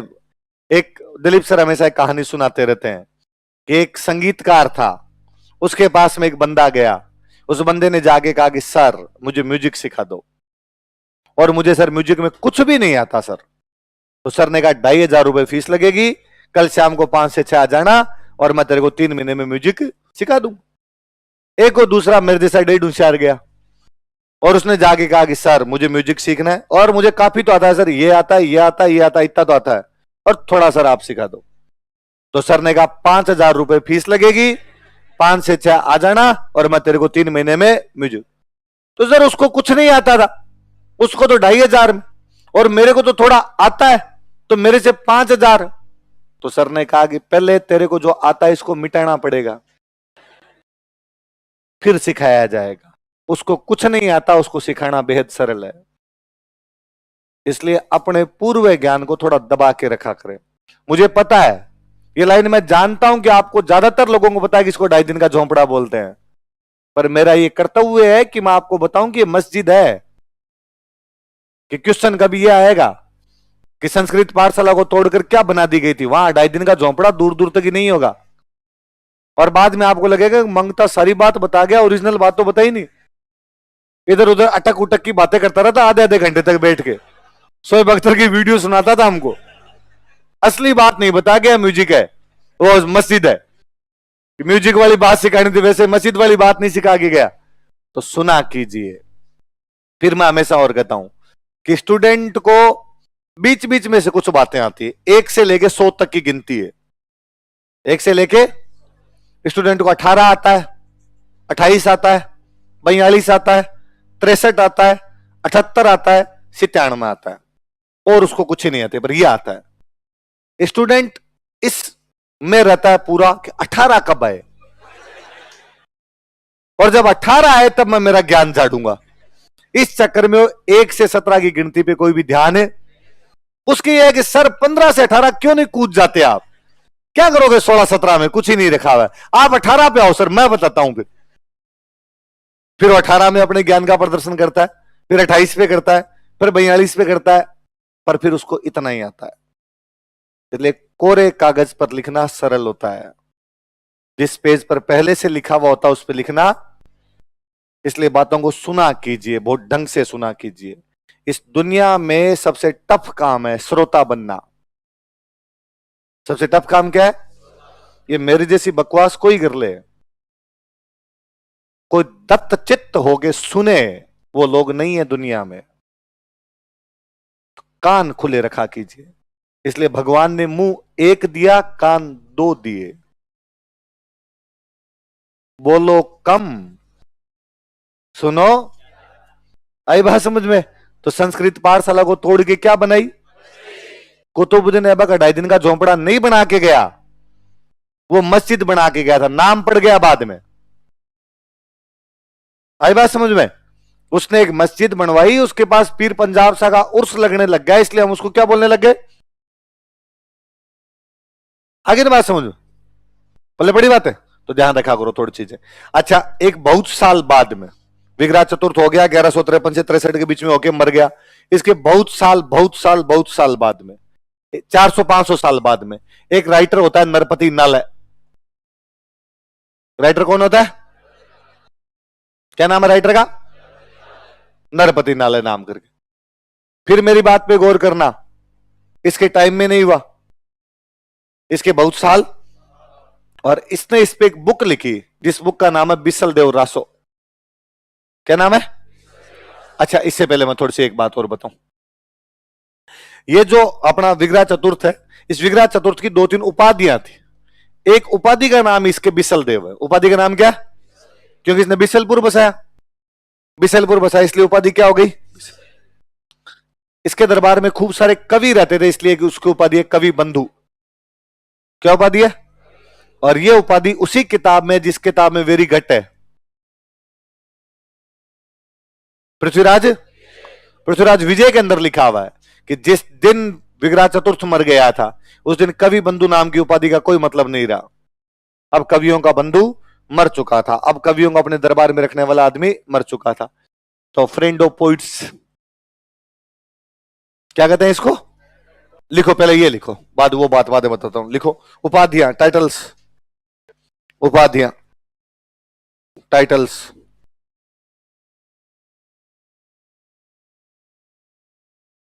दो लिख लो, बिसल देव और कवि बंधु।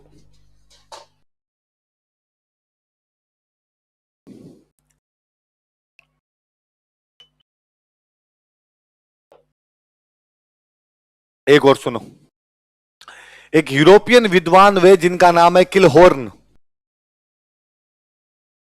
यूरोपियन विद्वान का नाम क्या है? क्या नाम दोबारा बताओ? वो कहते हैं कि जब मैं विगराज को पढ़ता हूं तो मुझे ऐसा लगता है जैसे मैं कालिदास को पढ़ रहा हूं। किसको पढ़ रहा हूं? या वो कहते हैं कि मैं विगराज को पढ़ता हूं तो मुझे ऐसा लगता है जैसे मैं बहुभूति को पढ़ रहा हूं। किसको पढ़ रहा हूं? तो प्राचीन काल में अपने 2 विद्वान वे थे, उन विद्वानों के नाम क्या है? कालिदास और यूरोपियन विद्वान किलहॉर्न ने हमारे कौन से राजा की तुलना कालिदास और बहुभूति से की? विग्रह चतुर्थ। कौन से राजा की? किसने की तुलना? किससे की तुलना? किसकी की तुलना? 3 नंबर लिखो, इसे में लिख लो उपाधि है एक प्रकार की प्रशंसा ही, और क्या? किलहॉर्न ने विग्रह चतुर्थ की तुलना कालिदास तथा बहुभूति से की थी।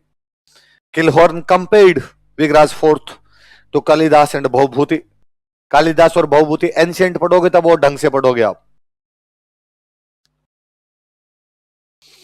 किलहॉर्न ने कालिदास तथा बहुभूति की तुलना विग्रह चतुर्थ की थी, या विग्रह चतुर्थ की तुलना कालिदास तथा बहुभूति से की थी। ये लिखो, किलहॉर्न ने विग्रह चतुर्थ की तुलना कालिदास तथा बहुभूति से की थी। किलहॉर्न कंपेयर्ड विग्राज फोर्थ तो कालिदास एंड बहुभूति।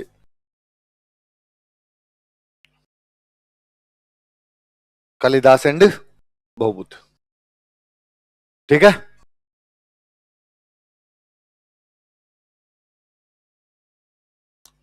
अब नरपति नालय नाम का एक आदमी हुआ है बहुत साल बाद में। मैं फिर इस बात पे रिपीट कर रहा हूं आपके, बहुत साल मतलब इसके दरबार में। ये बात मैं बार बार इसलिए बोल रहा हूं कि मेरा ये पिछले 10 सालों का एक्सपीरियंस है कि मैं बच्चों को खूब बार कहता हूं कि नरपति नालय उसके दरबार में, पर मैं किताब यहीं पे लिखवाता हूं ये। फिर हम थोड़े दिन बाद में लेते हैं टेस्ट, और हम टेस्ट में क्वेश्चन देते हैं विग्रह चतुर्थ की उपलब्धियों के बारे में बताइए, और स्टूडेंट लिखता है। उसके दरबारी विद्वान सोमदेव ने ललित विग्रह लिखी तथा नरपति नालय ने बिसल देव रासो लिखी। यार नरपति नालय उसके दरबार में था ही नहीं कि सर वहीं तो लिखवाया जा, विग्रह लिखवाया था आपने। लिखवाया यहाँ है, बाकी आदमी इसके दरबार में लिखवा इसलिए रहा हूं कि यार नाम एक जैसे हैं तो यहां याद हो जाए किताब। बिसल देव पे रासो लिखा जा रहा है इसलिए नाम क्या है? तो नरपति नालय की बुक का नाम क्या है? और सुनना, ये जो बुक है ये गोडवाड़ी भाषा में है। कौन सी भाषा में? गोडवाड़ी भाषा में। अपने 2 जिले, एक तो पाली और एक जालोर। कौन कौन से 2 जिले? इनमें जो इलाका है उस इलाके को बोलते हैं गोडवाड़। क्या बोलते हैं? और उस गोडवाड़ की भाषा क्या हो जाएगी? उसमें भी बेसिकली पाली में एक जगह पड़ती है बाली, कौन सी जगह, कहां पे पड़ता है? और जालोर में एक जगह पड़ती है आहोर, कौन सी जगह? इन दोनों इलाकों के बीच का जो इलाका है इसको बोलते हैं गोडवाड़, और यहां की भाषा क्या बोलते हैं? तो ये बुक कौन सी भाषा में, कौन सी बुक, किसने लिखी? नीचे लिखो, अलग से चेंज कर लेना, उपाधियां हो गई। लिखो, नरपति नालय ने बिसलदेव रासो नामक पुस्तक लिखी। Narpati Nalha wrote a book named Bisaldev Raso.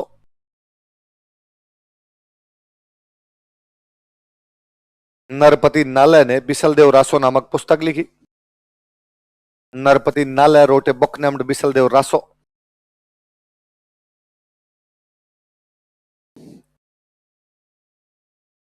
Narpati Nalha ने बिसलदेव रासो नामक पुस्तक लिखी। फुल स्टॉप लगा के लिखो। यह पुस्तक गोडवाड़ी भाषा में है। This book was in Godwari language. यह पुस्तक गोडवाड़ी भाषा में है। This book was in Godwari language.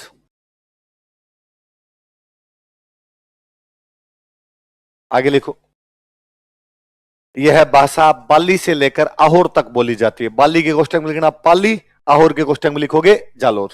This language is spoken from Bali to Ahore.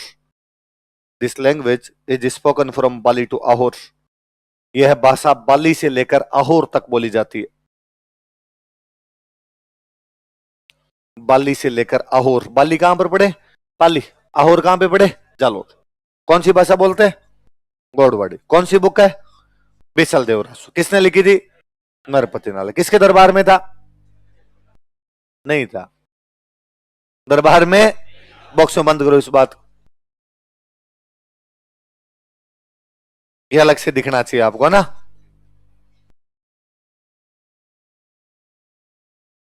इधर आप शेखावटी साइड में जाओगे तो लोग ऐसे बोलते हैं खास्यूं पीस्यूं करस्यूं जास्यूं। नागौर वाले बोलते हैं खा लो पी लो कर लो, है ना। ये गोडवाड़े बोलेंगे खादो पो पीदो पो किदो पो। कौन कौन आप में से गोडवाड़ का कौन है? ऐसे बोलते हो? ये कहते हो? हाँ, खादो पो पीदो, यूं पो लगा के पीछे बोले, इसका मतलब ये कहां के लोग हैं सारे के सारे? गोडवाड़ के लोग। खास्यूं पीस्यूं करस्यूं करे, इसका मतलब कहां के? खा लो पी लो कर लो, है ना। हाँ, तो अलग अलग राजस्थान में वर्ड पता चल जाते हैं। कहीं कहीं किसी की भी भाषा बोलेंगे, कुछ कुछ अपने वर्ड पकड़ के अंदर आ ही जाते हैं, और अपने को पता चल जाता है यार ये आदमी उस साइड के, ये आदमी उस साइड के अंदर है। तो ये कहीं आपके, ये जयपुर वाले बोलेंगे तो हर बात के पीछे छह छह लगा के बोलेंगे। कहीं कर रहे हो जाए अजी महाराज कहीं हाल जाए। महाराज महाराज लगा के और बोलते कि महाराज क्यों लगाते हो? हर किसी अजी महाराज, अरे कौन से महाराज, मैं कौन सा भूमिया सा हूं महाराज। चलो अगला राजा लिखो, अपर गंगे।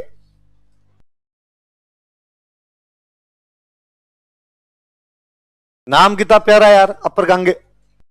आजकल तो अपने टाबरों के नाम ऐसे रखते ही नहीं। आप रख लेना, घर पे कोई भतीजा भतीजी हो, भतीजे का क्या रखोगे? भतीजे का रखोगे। ऐ पे नाम निकले तो नाम क्या लगा देना उसका? अपर गंगे। घर वाले कहेंगे क्या रख दिया? क्या नाम था? विग्रह चतुर्थ का बेटा था। अच्छा, जैसे ये बना तो विग्रह चतुर्थ किसको हटा के बना था? जगदेव। जगदेव का बेटा कौन है? पृथ्वीराज। उसने कहा यार तेरे पापा मेरे पापा को हटा के बने थे, मत तेरे को हटा दूंगा। तो इसने हटा दिया और राजा कौन बन गया?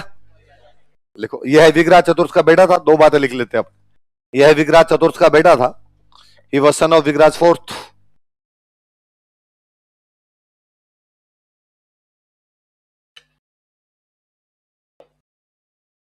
जगदेव के बेटे पृथ्वीराज सेकंड ने इसे हटा दिया था। Jagdev son Prithviraj second deposed him. Jagdev के बेटे पृथ्वीराज सेकंड ने इसे हटा दिया था। Jagdev son Prithviraj second deposed him. Jagdev son Prithviraj second deposed him. Jagdev के बेटे पृथ्वीराज सेकंड ने इसे हटा दिया था। किसने हटा दिया था? जगदेव सेकंड। कौन है Jagdev second? Sorry, Jagdev second का बेटा कौन है? सर, जगदेव का बेटा कौन है? अगला राजा लिख लो, पृथ्वीराज सेकंड।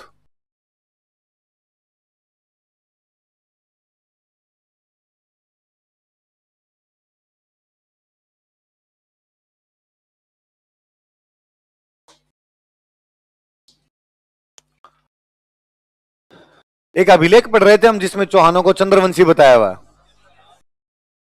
पढ़ाया था ना मैंने, वो इसी राजा का है, 1167 ईस्वी का। कब का है? कौन सा अभिलेख? कब का है?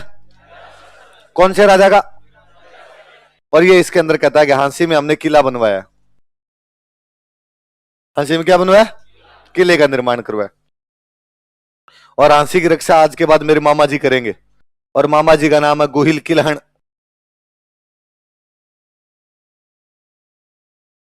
क्या नाम मामा जी का? गोहिल। दो जानकारियां देता है हांसी अभिलेख, तीन। हांसी अभिलेख की एक जानकारी है कि यहां पे पृथ्वीराज सेकंड ने किसका निर्माण करवाया? किले का। और हांसी की जिम्मेदारी किसको सौंपी गई? अपने मामा गोहिल। ये राजस्थानी का एक अपना प्रकार ही था, सरनेम पहले लिखते, नाम बाद में लिखते। गोहिल तो सरनेम है ना, गोहिल राजवंश पढ़ा ना, तो गोहिल मामा जी का नाम तो क्या है? किलहण। सरनेम क्या है? पर पहले सरनेम लगाते, बाद में क्या लगाते हैं ना, मोहनोत नैणसी। मोहनोत जाति है, नाम नैणसी है। नाम तो क्या है? तो ये अपने होता था, पहले पहले सरनेम लगा लिया करते, बाद नाम। जैसे किसी के नाम दीपक कुमार तो कुमार दीपक ना, उल्टा रमेश स्वामी तो स्वामी रमेश, उल्टा लिखा करते थे। ये अब थोड़ा आपने फैशन चेंज हुआ है, वरना पुराने जितने नाम देखोगे उनमें पहले आपको घरों के अंदर भी आप भैया भैया संभाल लेना, यदि किसी के पास पड़ी हो। पहले सरनेम है, उसके बाद में क्या लिखा हुआ है? नाम। तो गोहिल के लहन की नियुक्ति की। और एक जानकारी इसमें यह है कि चौहान चंद्रवंशी। चौहान क्या है? 1167 ईस्वी के हांसी अभिलेख के अनुसार, according to Hansi inscription of 1167 AD, 1167 ईस्वी के हांसी अभिलेख के अनुसार, according to Hansi inscription of 1167 AD, Hansi Bihar में है गुजरात में? हरियाणा में है क्या? ठीक है। 1167 ईस्वी के हांसी अभिलेख के अनुसार, according to Hansi inscription of 1167 AD, इसने किले का निर्माण करवाया। इसने यहां पर किले का निर्माण करवाया। इसने किसने? इसने यहां पर किले का निर्माण करवाया। He built a fort here. He built a fort here. इसने यहां पर किले का निर्माण करवाया। He built a fort here. तथा अपने मामा गोहिल किलहण की नियुक्ति की, and appointed his uncle Gohil Kilhan. तथा अपने मामा गोहिल किलहण की नियुक्ति की, and appointed his uncle Gohil Kilhan. तथा अपने मामा गोहिल किलहण की नियुक्ति की।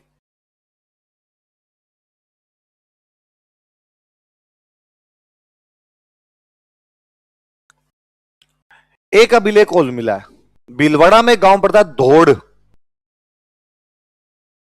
भीलवाड़ा में कौन सा गांव है? वहां से अभिलेख मिला, इसलिए अभिलेख का नाम दे दिया हमने धोड़ अभिलेख। क्या नाम दे दिया? अगले ही साल का, मतलब 1168।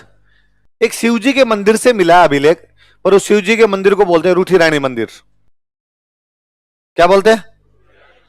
तो इसकी किसी रानी ने बनवाया था, और रानी बाद में होगी नाराज, तो ना उसका नाम पड़ गया रूठी रानी। तो बाद लोगों ने कहना शुरू कर दिया, कौन सा मंदिर? रूठी रानी वाला मंदिर, रूठी रानी वाला। जैसे बिड़ला मंदिर, तो बिड़ला मंदिर बिड़ला जी का थोड़ी है, राधा कृष्ण का है। तो बिड़ला जी ने बनवाया, इसलिए हम क्या कहते हैं? बिड़ला मंदिर। तो रूठी रानी ने बनवाया, इसलिए क्या हो गया?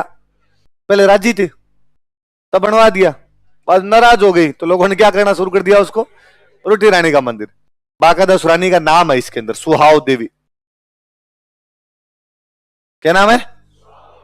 तो कई साल तक तो राजा को सुहाती थी, फिर राजा को सुहानी तो लड़ाई कर ली। लड़ाई कर ली तो हम बापड़ी क्या बोलते हैं उसको? ये कहती है कि मेरे पति ने यह राज्य बाहुबल से प्राप्त किया है। कैसे प्राप्त किया? उसके कहने का मतलब है कि मेरे पति को राज्य बपोती में नहीं मिला। ये नहीं कि भाई बाप मरा और बाप के बाद राज्य मिल गया, नहीं, राज्य तो अपर गंगे के पास था। किसके पास था? ये तो मेरे पति शक्तिशाली है, और जिन्होंने अपर गंगे को हराया और अपर गंगे को हरा के राज्य प्राप्त किया। तो वो जो लाइन कि अपर गंगे को हरा के राज्य प्राप्त किया था, इसकी पुष्टि ये अभिलेख करता है। उसको रेडिफाई अभिलेख करता है, वेरीफाई अभिलेख करता है कि नहीं भाई वास्तव में इसने किसी दूसरे भाई को हराया, हरा के राज्य प्राप्त किया है। तो वो कौन सी रानी के टाइम का है? इसको हम क्या कहते हैं? कौन सी जगह से मिला? कौन से सन में मिला? और क्या कहता है इसने राज्य कैसे प्राप्त किया अपने? By power. ये नहीं कि भाई पहले वाला राजा मरा और उसके बाद उसका बेटा बन गया, ना ना, ऐसा राज्य नहीं मिला साहब, छीना हमने राज्य। देखो 1168 ईस्वी के रूठी रानी मंदिर के धोड़ अभिलेख के अनुसार, अकॉर्डिंग टू धोड़ इंस्क्रिप्शन ऑफ रूठी रानी टेम्पल, धोड़ भीलवाड़ा में जगह पड़ती है।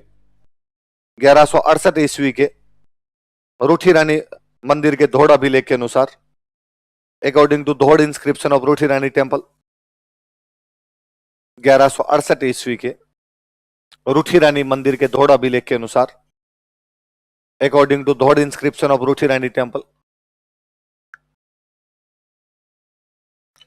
पृथ्वीराज सेकंड ने अपने बाहुबल से राज्य प्राप्त किया था। Prithviraj second got his empire by power. Prithviraj second ने बाहुबल से अपना राज्य प्राप्त किया था। Got his empire by power. Prithviraj second ने बाहुबल से अपना राज्य प्राप्त किया था। Prithviraj second got his empire by power. Line change करके लिखो। इस अभिलेख में, इन दिस इंस्क्रिप्शन,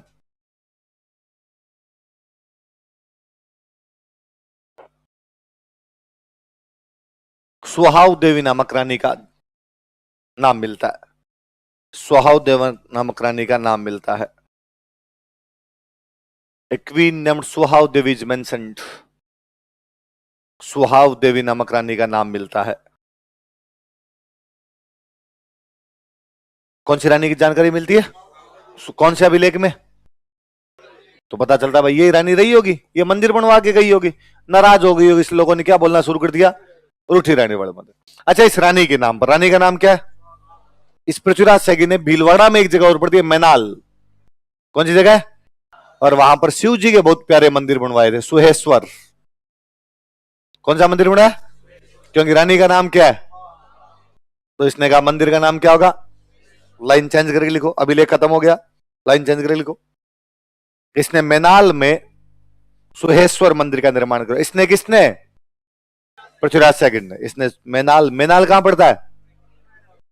मैनाल में सुहेश्वर मंदिर का निर्माण करवाया था। He built Suheshwar temple at Menal. Star लगाना। ये पिछली बार एसआई में क्वेश्चन था कि सुहेश्वर मंदिर का निर्माण किसने करवाया था, तो किसने करवाया था? पृथ्वीराज सेकंड।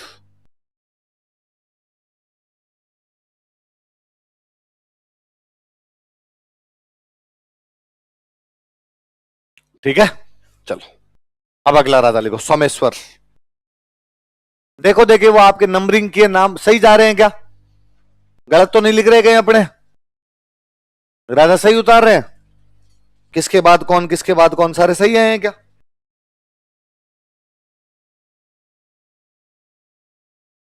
पक्का? भाई देख लेना, गलत हो जाए तो बता देना।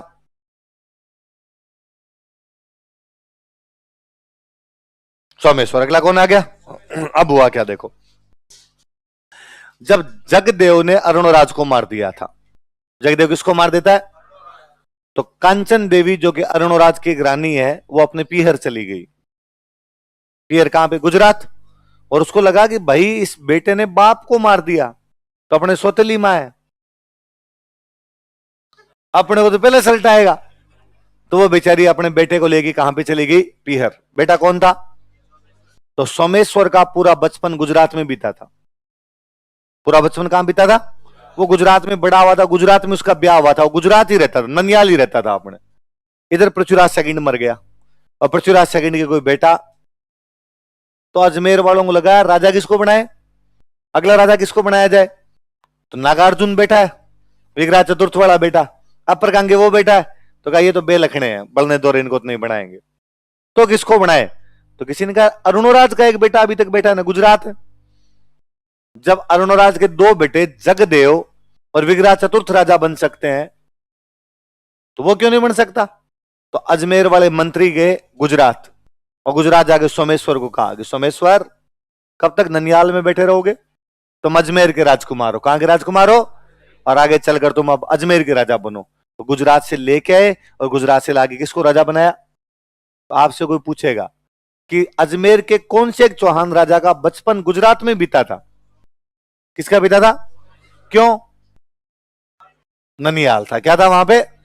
देखो, इसका बचपन गुजरात में बीता था। ही स्पेंट हिज चाइल्डहुड इन गुजरात। ही स्पेंट हिज चाइल्डहुड इन गुजरात।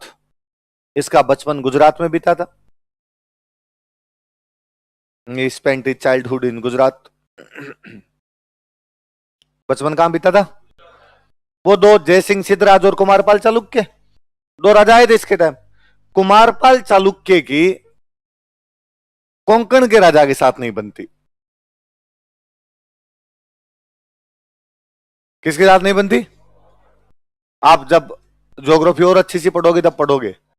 गुजरात के इधर जाते तो महाराष्ट्र और गोवा आता है, और महाराष्ट्र और गोवा वाली जो पट्टी है उसको बोलते हैं कोंकण। क्या बोलते हैं? तो इधर जो महाराष्ट्र गोवा साइड में जो कोंकण का राजा था उसका नाम था मल्लिकार्जुन।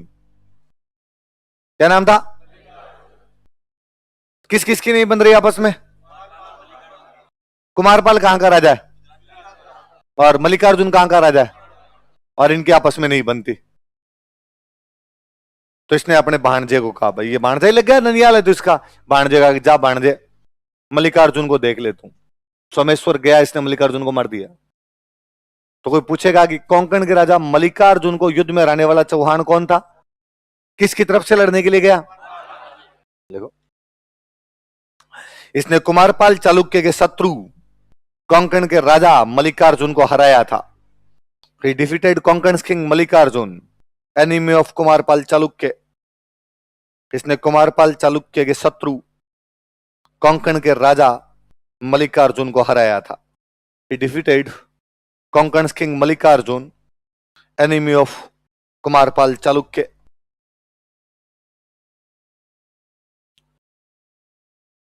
कुमारपाल चालुक्य के शत्रु कोंकण के राजा मल्लिकार्जुन को हराया था।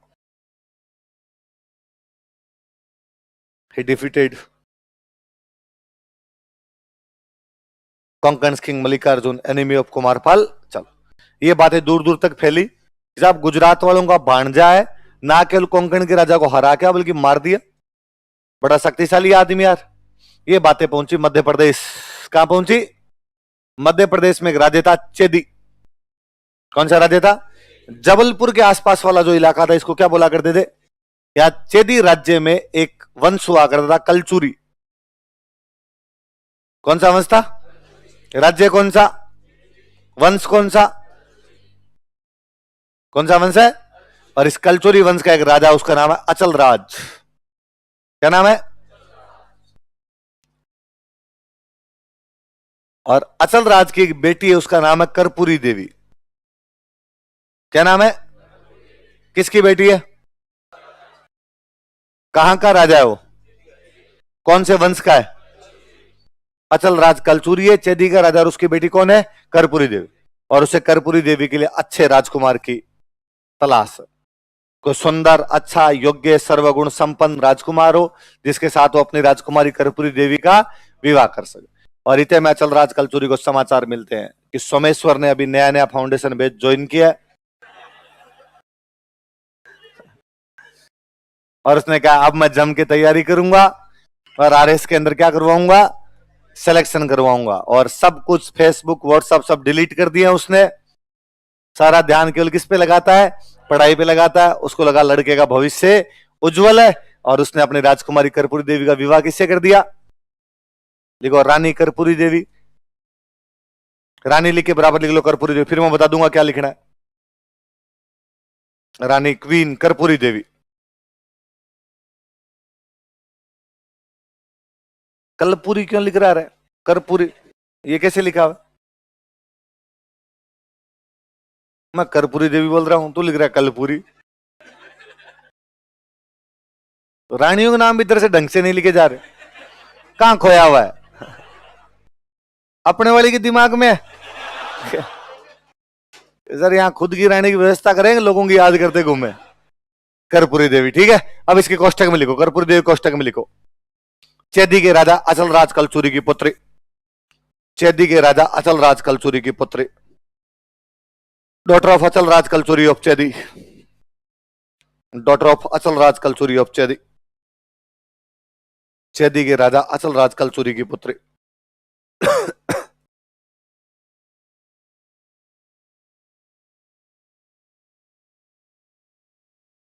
चेदी के राजा अचल राज कलचुरी की। अब साहब सोमेश्वर अजमेर आ गया। अजमेर में आने के बाद सोमेश्वर ने एक शिव जी का मंदिर बनवाया, वैद्यनाथ। कौन सा मंदिर बनाया? अच्छा, वैद्यनाथ मंदिर हमेशा शिव जी के होते हैं। जब यह वैद्यनाथ सुनो, इसका मतलब किसके मंदिर है? इसने अजमेर में वैद्यनाथ मंदिर का निर्माण करवाया। He built Vaidyanath temple at Ajmer.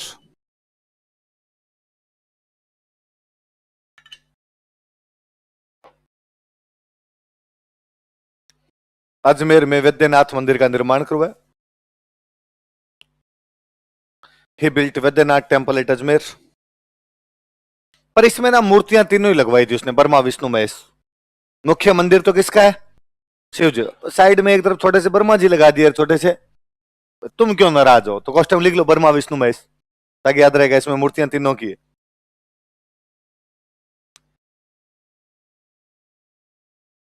ये तीनों साथ रहते हैं ना, दोस्त है तीनों। अच्छा, फिर इसने कहा यार देवताओं की मूर्तियां क्यों, मत खुद की लगाऊंगा। और इसने खुद की नहीं, खुद के पापा की ओर लगाई। पापा का नाम क्या था? सोमेश्वर के पिताजी को बताओ देंगे, अरुणराज। तो अरुणराज की खुद की दोनों की मूर्तियां लगा, लिख लो।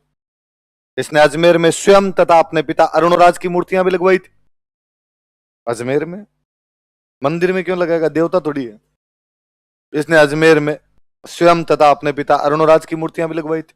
He got installed statues of himself and his father Arunaraj at Ajmer. He got installed statues of himself and his father Arunaraj at Ajmer. Ajmer में स्वयं तथा अपने पिता अरुणराज की मूर्तियां लगवाई थी। किस किस की मूर्तियां लगवाई? खुद की और अपने पिता।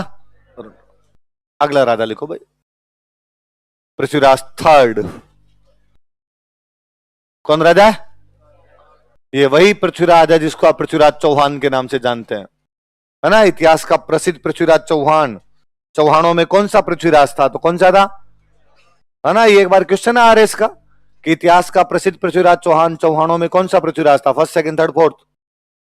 थर्ड था। कौन सा था? थर्ड। इसका टाइम पीरियड थोड़ा याद रखना, कब से कब तक है? देखो देखे, 77 से 92। कब से कब तक है? पिताजी का नाम सोमेश्वर, मम्मी का नाम कर्पूरी देवी। देखो, पिता सोमेश्वर, माता कर्पूरी देवी। अब नाम लिखे मैं बोर्ड पे, वापस नहीं लिखूंगा मैं, ऊपर लिखे आपने just. Father Someshwar, mother Karpuri Devi.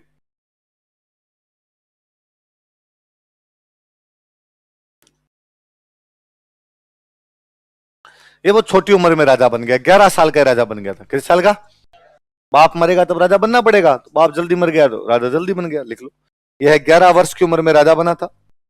He became king in age of 11 years. यह 11 वर्ष की उम्र में राजा बन गया था। He became king in age of 11 years.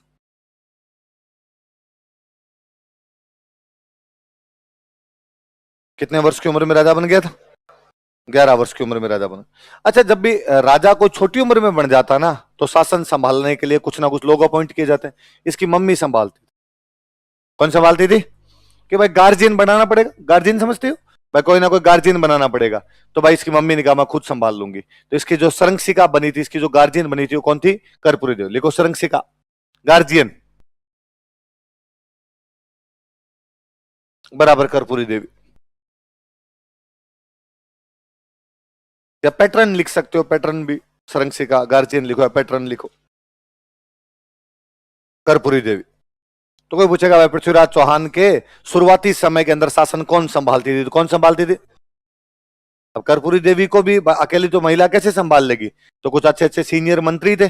Senior मंत्रियों ने कहा भाई आप तो रानी सा संभालो, बाकी हम देख लेंगे, कोई बात नहीं।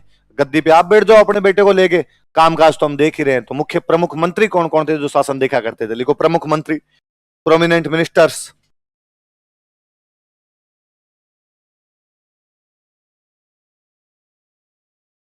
कदम्बवास,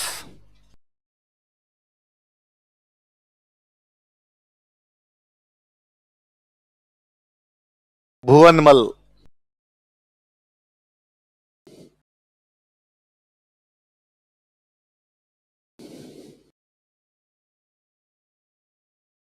स्कंद, वामन,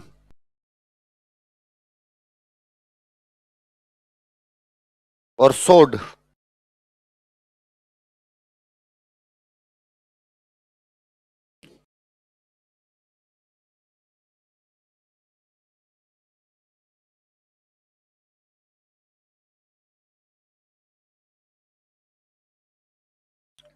क्या क्या नाम बोलो देखे? कदमवास, भुवनमल, स्कंद, वामन, और ऊपर वाले दो के नाम पक्के पक्के याद करने हैं अपने, स्टार लगाओ। कदमवास और भुवनमल, कौन से दो बंदों के नाम याद रखने? कदमवास और, नीचे वाले याद रह जाए तो कर लेना, क्या पता कभी अपनी किस्मत फूटी हो कोई पूछ ले। बाकी संभावना ये है कि ऊपर वाले दो में से कोई सवाल पूछा जाएगा ना। क्या क्या नाम है? कदमवास और भुवनमल। ये कौन थे? मंत्री। किसके टाइम में? पृथ्वीराज के टाइम में। और सहयोग कर रहे हैं शासन चलाने के। साल भर तक पृथ्वीराज को सिखाया इन्होंने, है ना। सहयोग का मतलब सिखाया भाई क्या करना होता है, क्या कैसे उठना बैठना चलना फिरना। ट्रेनिंग तो वैसे बचपन से ही होती थी, पर फिर भी एज ए राजा आपको क्या करना है वो सब सिखाया। साल भर में पृथ्वीराज एकदम तैयार था। लेकिन अब जब इधर इसके दो चाचा के बेटे हैं, विग्रह चतुर इसका ताऊ लगता है, मैं कल से बता ही रहा था आपको। और इसके ताऊ के दो बेटे हैं, एक का नाम था नागार्जुन और एक का नाम है अप्रगंगे। कौन कौन है? नागार्जुन और, इनको लगा यार ये ठीक है, गुजरात से सोमेश्वर को बुला ले और सोमेश्वर के बेटे को राजा बना दिया, हम कहां जाएंगे, हमें राजा कब बनने का मौका मिलेगा। और नागार्जुन ने कहा अप्रगंगे फिर भी थोड़े टाइम के लिए बन गया था, हाँ मेरा नंबर ही नहीं आया, मेरा नंबर कब आएगा। और नागार्जुन ने कहा मैं बनूंगा अब राजा। और अप्रगंगे ने कहा कि नागार्जुन तुम संघर्ष करो, मैं तुम्हारे, ये साथ में आ गया। और नागार्जुन ने अपनी नई राजधानी बना ली गुड़गांव। राजधानी कौन सी बनाई? इसने कहा चौहानों की राजधानी आज के बाद अजमेर नहीं है, चौहानों की राजधानी कौन सी है, और मैं गुड़गांव का राजा हूं और सारे मुझे टैक्स दो ला के। पृथ्वीराज को पता चला कि अपने तो भाई नहीं मान रहे, और जब जनता को पता चलेगा कि इसके तो भाई नहीं मान रहे, जनता कैसे मान लेगी, तो इसने ठोका इन दोनों को, भयंकर भयंकर पीटा था इन दोनों को। लिखो, अपने चचेरे भाइयों नागार्जुन तथा अप्रगंगे का विद्रोह दबाया। He suppressed revolt of his cousins, suppress करना मतलब दबाना ना। He suppressed revolt of his cousins Nagarjun and Aparagangeya. इसने अपने चचेरे भाइयों नागार्जुन तथा अप्रगंगे का विद्रोह दबाया। He suppressed revolt of his cousins Nagarjun and Aparagangeya. अपने चचेरे भाइयों नागार्जुन तथा अप्रगंगे का विद्रोह दबाया। किस किस का विद्रोह दबाया? नागार्जुन और अप्रगंगे। नागार्जुन किसको राजधानी बना के बैठा हुआ था? और बच्चों आजकल गुड़गांव को बोलते हैं गुरुग्राम। क्या बोलते हैं? क्या गुड़गांव गुड़गांव है के? गुरु द्रोणाचार्य का गांव था ये। किसका गांव था? गुरु। तो आजकल भारत में नाम बदलने वाला आजकल आया क्या? पहले नहीं बदलते थे? बदलते थे। हमने बॉम्बे का बदल के किया मुंबई, कलकत्ता का बदल के किया कोलकाता, मद्रास का बदल के किया चेन्नई, पांडिचेरी का बदल के किया पुदुचेरी। पहले राज्य का नाम था मद्रास, हमने बदल के किया तमिलनाडु। पहले राज्य का नाम था बॉम्बे, हमने राज्य बना दिए गुजरात और महाराष्ट्र। पहले पंजाब का नाम होता था पेप्सू, क्या हुआ करता था? Patiala and east Punjab states union, ये बोला करते थे। अब हम इसको क्या कहते हैं?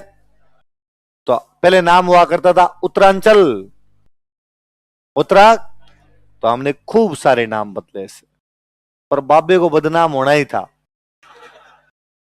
अब जब भी भारत में नाम बदलने वाले का नाम याद किया जाएगा तो नाम किसका आएगा? योगी आदित्यनाथ। बाबे ने कहा मैंने खुद का नाम बदल लिया। पहले बाबे का नाम था अजय सिंह बिष्ट। क्या नाम था? बाबा बना तो नाम क्या हो गया? योगी।